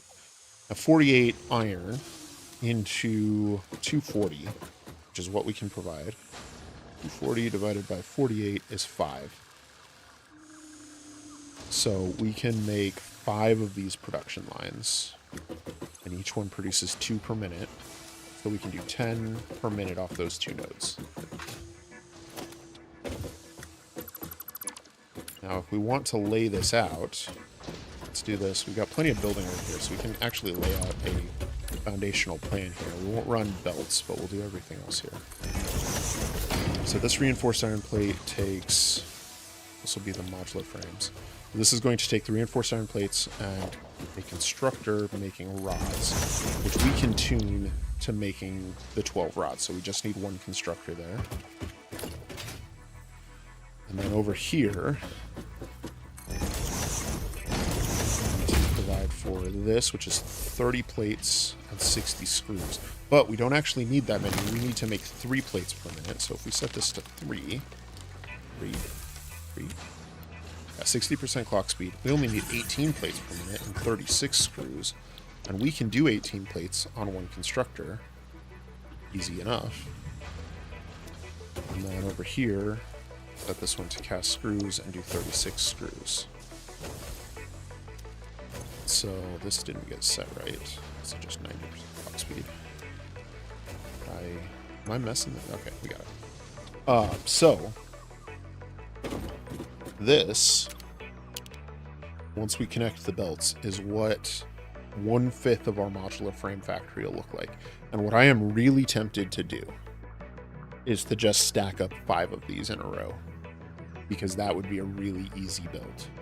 The alternative is trying to make all of our iron rods and then feed that into the 5 assemblers, or make all of our reinforced iron plates and feed that into the 5 assemblers off of a single belt line. But I think this is the way I want to do it, just because of the simplicity of building it. It's also very blueprint friendly, I think I could fit that into a Mark I blueprint designer, or Mark I blueprint. And can we actually unlock the Mark I blueprint designer? Is that... I thought I'd looked at that. Okay, so that's going to take steel beams, which we had a bunch of steel beams, but I don't think we had... Yeah, I don't think we had that many steel beams.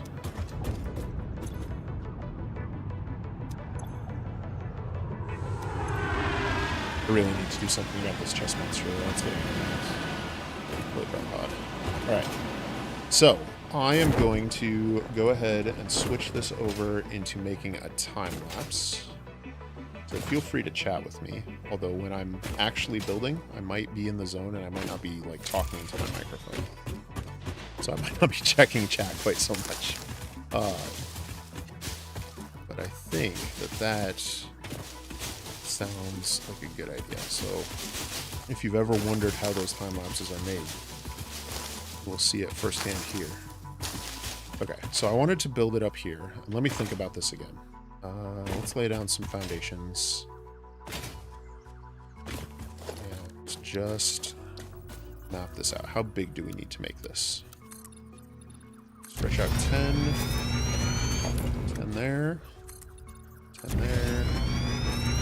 10 there. So that's 40 foundations. And then... well, and I need to know the spacing of the machines as well. I actually really liked that linear build there.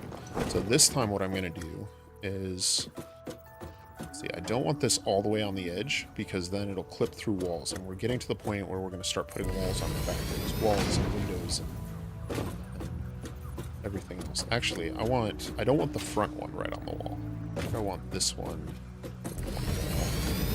This one, its output aligned with the front of that output. That's a great line there. Can we get that closer? Yeah, I think we want that closer. So let's put that there. That should be good. And then set up our second constructor. Let's see, how do we want to do this? Can we line up then a constructor with the left-hand side? Or, okay, so we're going to actually need to offset both of those. Or this one, we'll build directly centered in front of those. So we have a nice there. Because that is very satisfactory right there.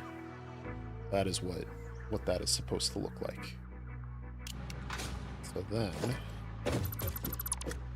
what we need is another constructor right over here. Probably want a straight line in, so I think that's about as close as I can get it. We'll want a straight conveyor line straight back like that. From here, can we center them? We got one there, 1, 2, 3, 4, 5, 6 ticks. So 1, 2, 3.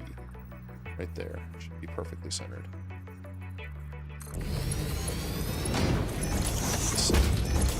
That doesn't look perfectly centered.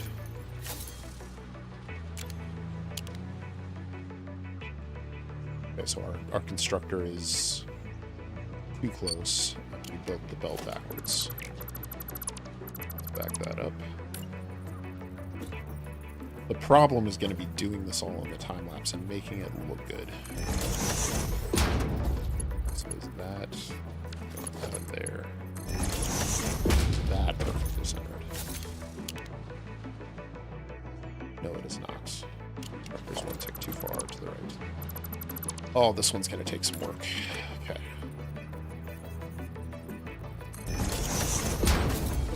This one's probably backwards. It's going to mess me up. Alright.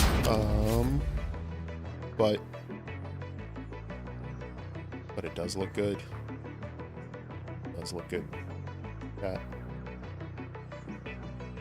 Welcome to the stream, Chris. Yeah, so my first time streaming in a long time. I have not streamed in many years. The last time I was a streamer and did any kind of live stream, I was playing World of Warcraft, and we were progressing through a raid, the Battle of Dazar'alor. So early BFA or mid BFA was the last time I was doing streams. So it's been a little bit. But I thought it would be a good format for what we are doing here today.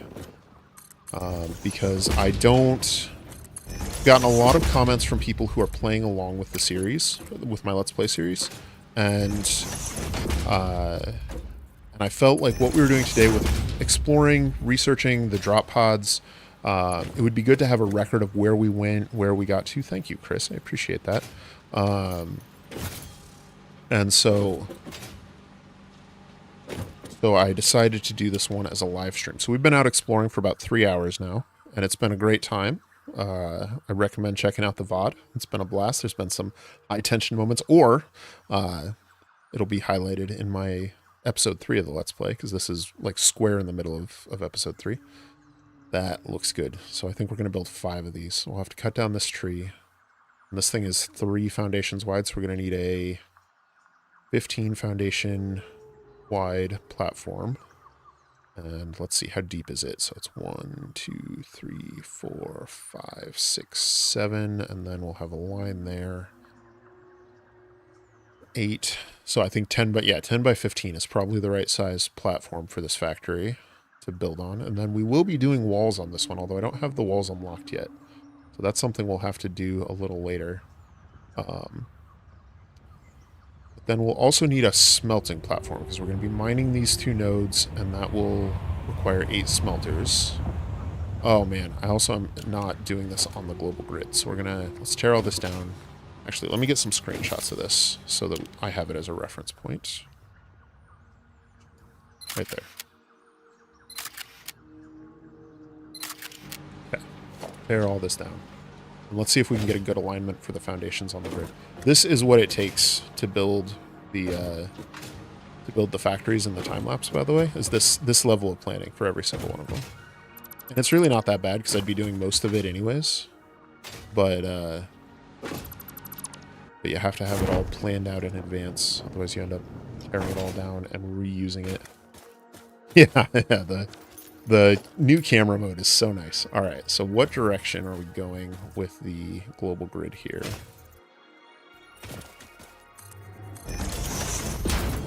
We got right here.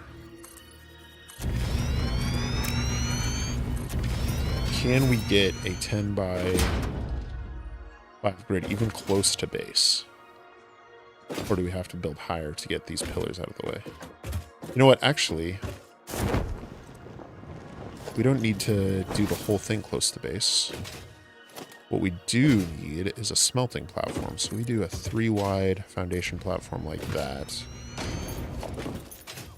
And then we can send our stuff up in lifts to here, send it into a row of 8 smelters.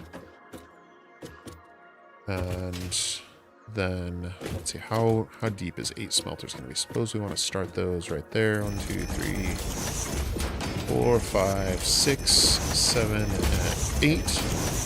That gets us to here. Then we'll have that foundation for more logistics. So then this is where we start our platform. So can we do a 15 by 10 platform here easily? Looks like we get about 5 before we run into the hill. What if we were to stretch it out in this direction? We might be able to do 10 there, but not 15. We certainly don't have 15 going in that direction. Probably over here, though. So if we start there...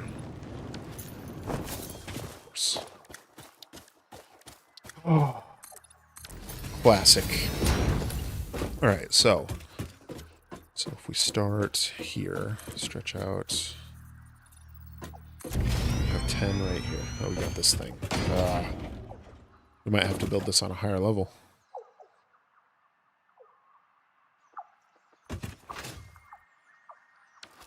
I still like using the lookout towers, though, because I like how they look, you know, so I've got a couple of them in the base. I'm not sure we can even see them from here, but over there. I think they're functional as well as aesthetic. So I still use lookout towers in my builds. They're also conveniently a ladder when you need to jump between different elevations as part of your building. So yeah, we can do the 10 platforms here, but then we'll run into this rock. And that rock. So I don't think we're going to get around building this just up higher if we want to build it here. Oh, and this is a bummer. This is something I always struggle with whenever I go to do a build like this, because I don't want to ignore the landscape. I think that the best builders in Satisfactory, and if you want to have the best factory in Satisfactory, you should integrate the landscape into your build. And this is almost making me want to break off the global grid. And if I weren't right next to my starter base, which is on the global grid, I probably would. I probably wouldn't even give it a second thought. Because the global grid is so useful when you're doing something like building a map-wide train network, right? Like when you need to go literally 2,000 foundations across the map, that's when you want to use it. Absolutely. And the fact that it lines up with north and south is really useful too. But a lot of the map doesn't line up north and south. Like this ravine has a lot of potential to be really cool in builds, but it's precluded by using the global grid. But you could absolutely have a line of foundations that ran right along the edge of that and was in line with the sort of leading edge of that ravine, and it would look good, but it wouldn't be on the grid, which means you would have to, if you are going to connect your foundations, you'd have to do some tricks with curving and stuff. In general, though, I'm not sure that I actually want to connect all my foundations because the land is nice, and I don't have train tracks unlocked, but the splining system they use for making the tracks actually works really well in the landscape. That was one of the things I think I ran into with my first update, or first 1.0 playthrough, was that I was sort of committing myself to using the global grid, and it meant that I had to build above and around the landscape a lot more. I couldn't like integrate it into my builds, and it made them both much more tedious to do and much less fun to look at because they didn't integrate the landscape, which I've really become lately a big fan of doing. It's one of the reasons I chose the location I did for my coal power plant, because if we can look at the map, the lake is like the sort of body of the lake runs east to west, so I was able to do it on the grid, because I'm still not sure if I'm actually gonna go off the grid yet. Like I'm waiting for the right window, the right reason to do that. And maybe this is it, maybe I should just not be quite so close to home. Like I know I want to build close to home and like inside of the space elevator, but why not actually? Okay, now that I think about this, let's take a further outlook. Let's not think about just this factory. Let's think about what we're going to be building here, the whole place. So I know I'm going to be building my steel here as well, and I'm going to be using this concrete for it. That means there's no point in me having foundations much below this height, which is the height of that large rock. So I could have a row of foundations that starts over here, for example, on the grid. Let me get one. It extends over in that direction. But see, here's another example. I kind of want the bridge to be cut across, just like that. This right there. I think that looks cool. And I think that would be a cool entrance to the base. But it's right next to my space elevator. So like we could drive our truck down here, we could drop off our coal and our iron right at a truck station here that pulls it up into the plant. And then the truck drives out. It would give us a vehicle moving through the base, which would bring it to life. That's why I like vehicles so much in trains, is that they add emotion and a sense of action and life to an otherwise a fairly static game. Because if we come up here and we look out at this factory, there are things moving. There are conveyor belts, but it's pretty still. It's not, there's not a lot going on. But if there was a line of trucks or a train line that came down through there and crossed above the base and went up into the hills that way, that would be really cool. Yeah, so that bridge is off grid. This is the grid right here. So it's just something that I'm always torn on, because I know it's important to a lot of people. I think I've convinced myself I'm not going to stick to the grid in general on this map, on this playthrough. But I'm not sure that I'm willing to break away from it so close to another factory. Because if I do that, then, the gloves come off. Like there's nothing left keeping order from chaos. But like this looks good, and it would work so nicely with the shape of this terrain. Like, if I were to build a factory here and there wasn't a global grid, I would absolutely do it running northeast southwest, because we've got this path that runs, you know, perpendicular to that, and they both have elevation at that end of the path, and so we could build a bridge here and sort of work our way up as we go back in that direction. Yeah, I think I think what I'm doing is I'm slowly talking myself into going off grid here. I think that is what you guys are witnessing today. All right. That's it. We're going off grid. I've convinced myself. And I'm also not necessarily going to stick to building right in that one location. What I might do is I've got that bridge, right? Or this foundations that functions as a bridge across this gap. I think I'm going to leave this in place. I might rebuild it later, you know, once I get some more buildables and make it look nice. But I'm going to leave that in place, and that's going to connect both the modular frame and steel factories together. And that means that I can just build a little bit more out here. Some rocks there. But I can do things like this. Nope. Delete that. We want this ramp. What am I doing? Just don't do any shots that show both factories together. Yeah, it's gonna have to take some work for sure.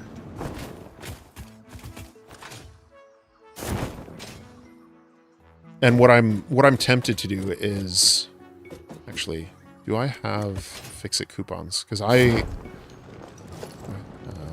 don't have anything unlocked yet. If I have fix-it coupons, I know how to do the curved grid. So what I might be able to do is I'm gonna go ahead and unlock catwalks. See if I can like do a.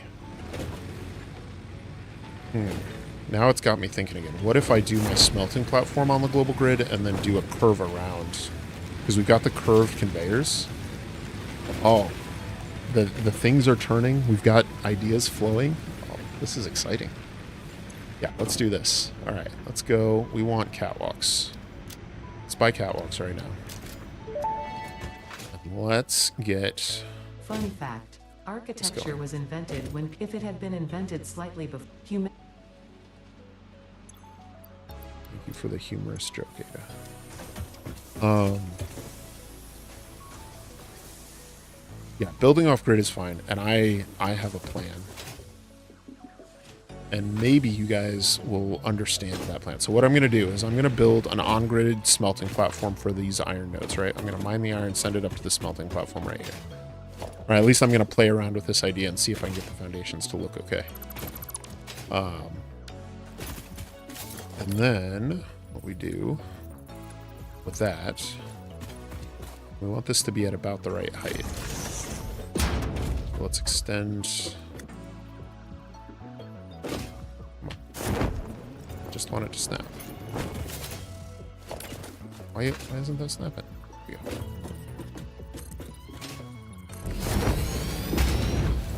I want this to be...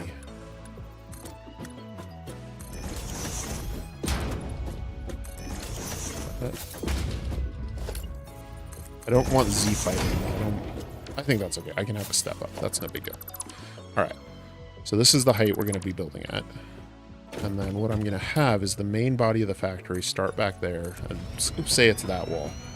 And then we're going to do the curved foundation trick in order to get this to work. So we need catwalk intersections and we need our foundations on our bars for that.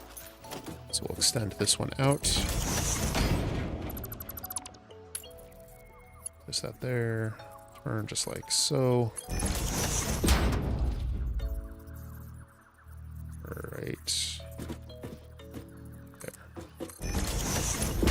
And turn like so. There. And the trick is going to be, can I get 90 degrees or close enough to 90 degrees that it doesn't look bad? And then can we solve Z fighting in this space? Because if we can, I think we're cooking with gas.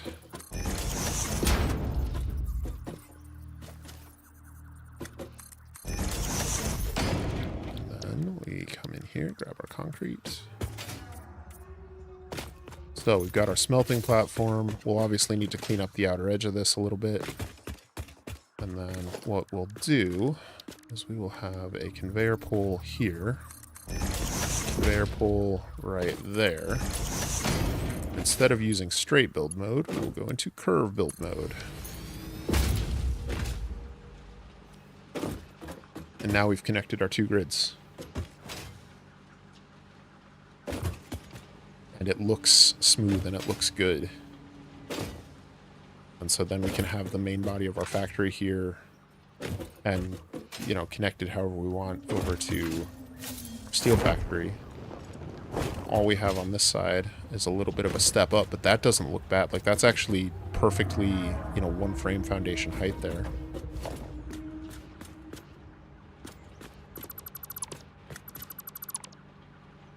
And then let's see, how does it look from the sky? That interior is okay. We'll have to, like I said, we'll have to fix the exterior or the outer ridge there.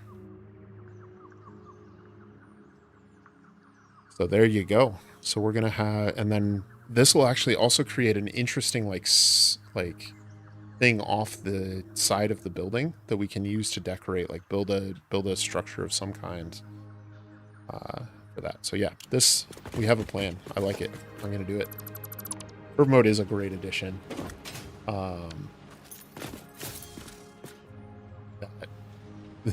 That's gonna do it for us. I love it. All right. All right, let's go ahead and I will sort out this stuff later. That's going to take some time and planning. But what I want to do is get at least some of these foundations built. I don't have a ton of time left on the stream. Yeah, absolutely. I like the use of curve mode. But I do want to see if I can't film a little bit of a time lapse here. Just a little bit. So we need a chainsaw. We need solid biofuel.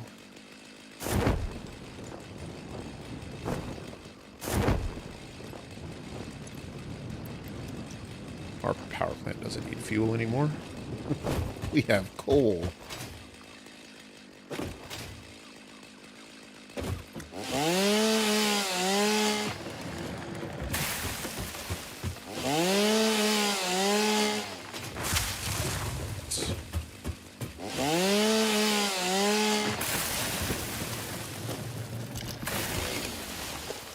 I think we do want this to go 10 meters up though, so I wonder if we should have this be at a higher elevation. Can we, where does 10 meters end at this?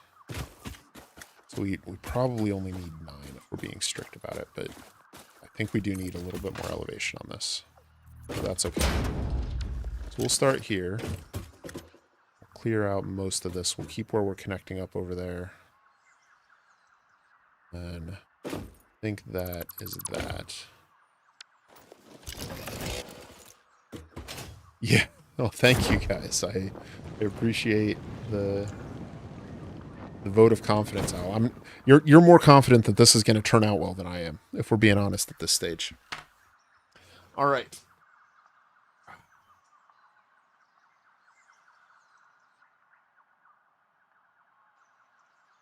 Time to turn on my second computer and get my second Pioneer over here. Let's see. Get this on the stream. No, I can't. I'll just have to do it like this. I have a second laptop on my desk. And how I do my time lapses is that I film them and plan out my builds, as we've done. And then I go into my Fix-It-Cam mod. And let's see, what is my B? Okay, so this is building my rotor factory. No, we don't need that anymore.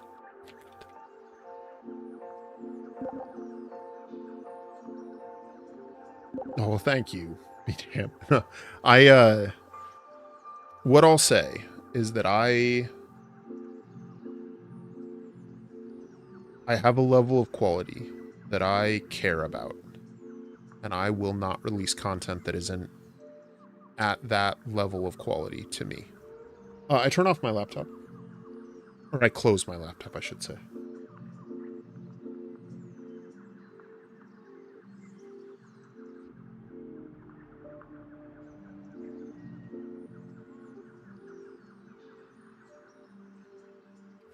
Um, yeah, I have a laptop that is 3 years old that I use for traveling and for gaming and stuff. It's not quite enough to run Satisfactory and record or stream on. Um, but it's able to run the game, mostly. I took a video on it recently and it got like 3 frames a second. It was really bad. I haven't tried running it again since then, but it was really bad. um but usually that's what I take when I travel, or when I need to work, because so my job, my last job, most recently, I was a teacher. I was a computer science professor, and I did not live in the town I worked in. And so I had to travel quite a bit. And obviously, I want a game, so I got a decent laptop for it. For streaming, I have another laptop, and this one is now 8 years old. And if I turn all the settings on Satisfactory down to the absolute minimum, I get about 20 frames a second, which is just playable. Like, it's not fun, it's not pretty, but it's playable.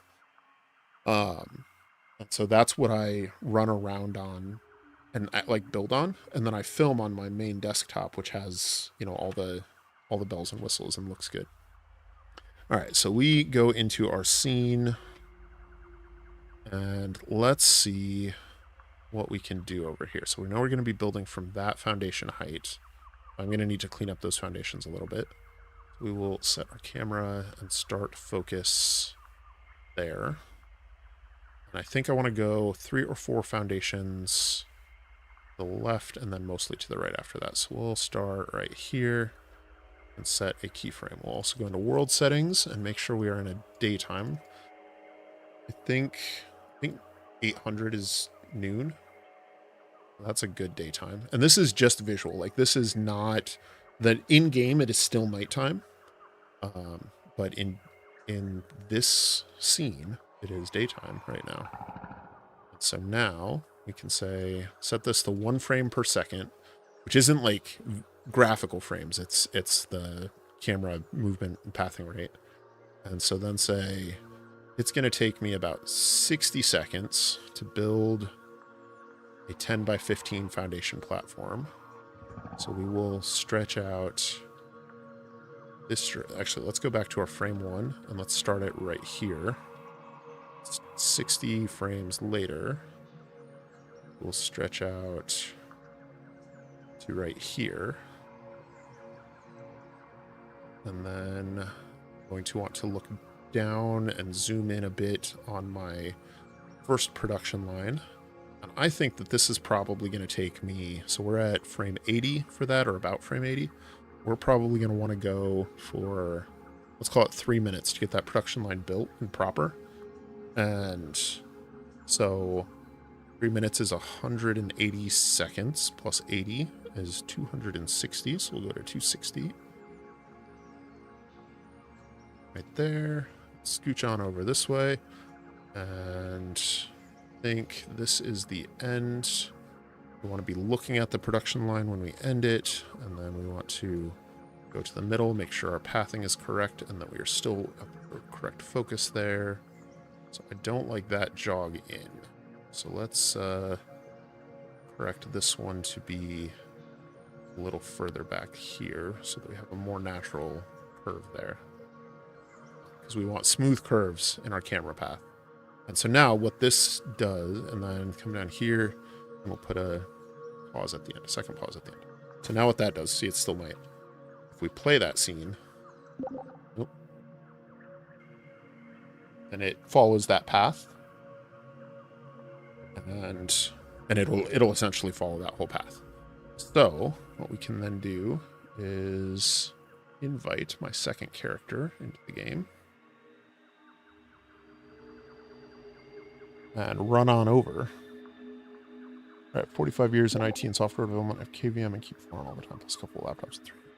That's awesome. I did software development for 6 years before I went back to school and became a teacher, and I loved it, but when I got out of it, I was kind of ready to switch down to just like a personal computer, a personal laptop that I use for my gaming and for, you know, like whatever development I want to do. Like I'll sometimes like join a game jam or something and, you know, pop into Unity or oh gosh, what's the other one? Godot is the other one I've been playing with. And then I've been a teacher. I've been a computer science teacher, and so that involves, you know, no small amount of being able to work with and demo some of the software that's used for that. So like when I teach a DBA class or something, you know, I need to have SQL tools installed, you know, whether that's MySQL or SQL Server or whatever. But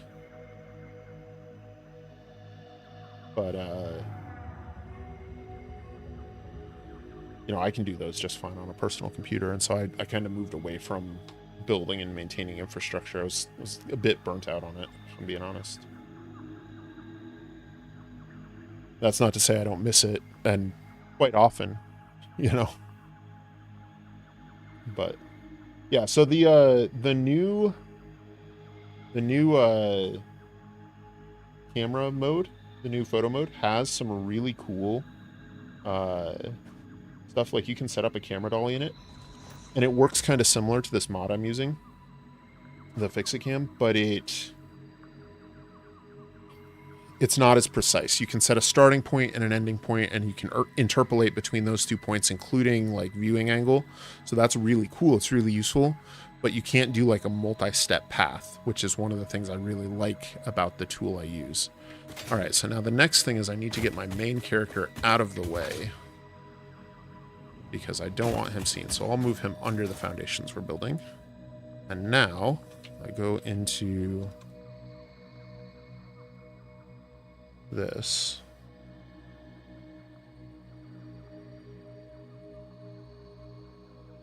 And I run the command, and helps if I write the scene name at the end.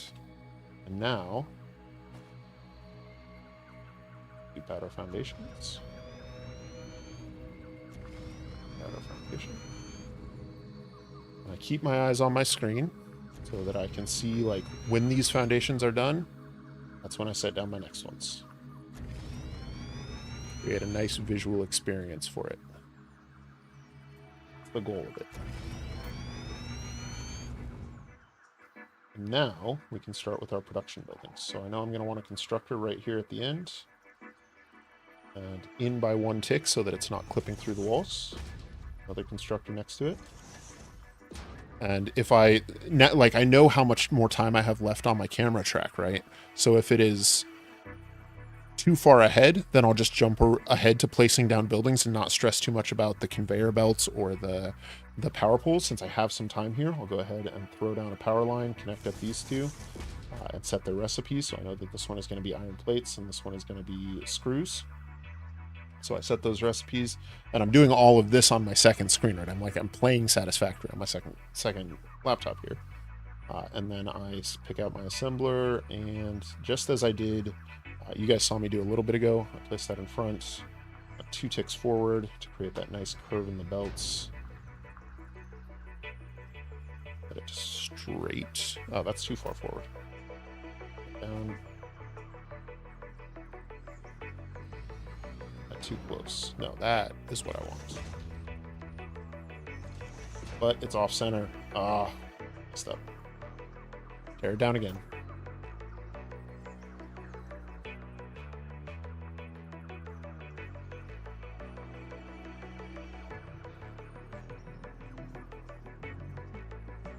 Right there.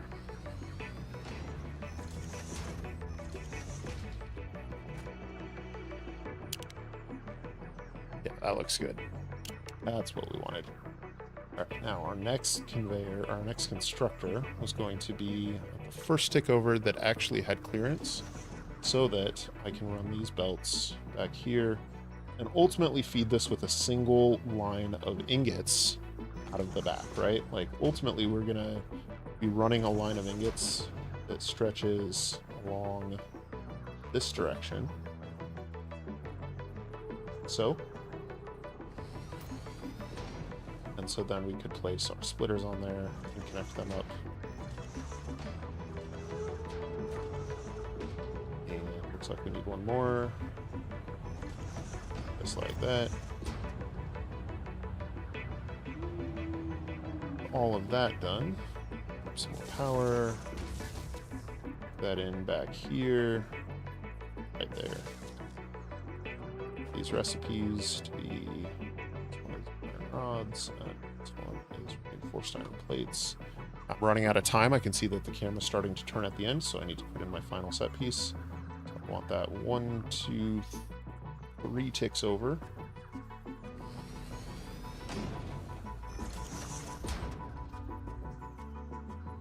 Once again, I built my constructor too far back. Let's that forward a bit and get it perfectly in alignment there.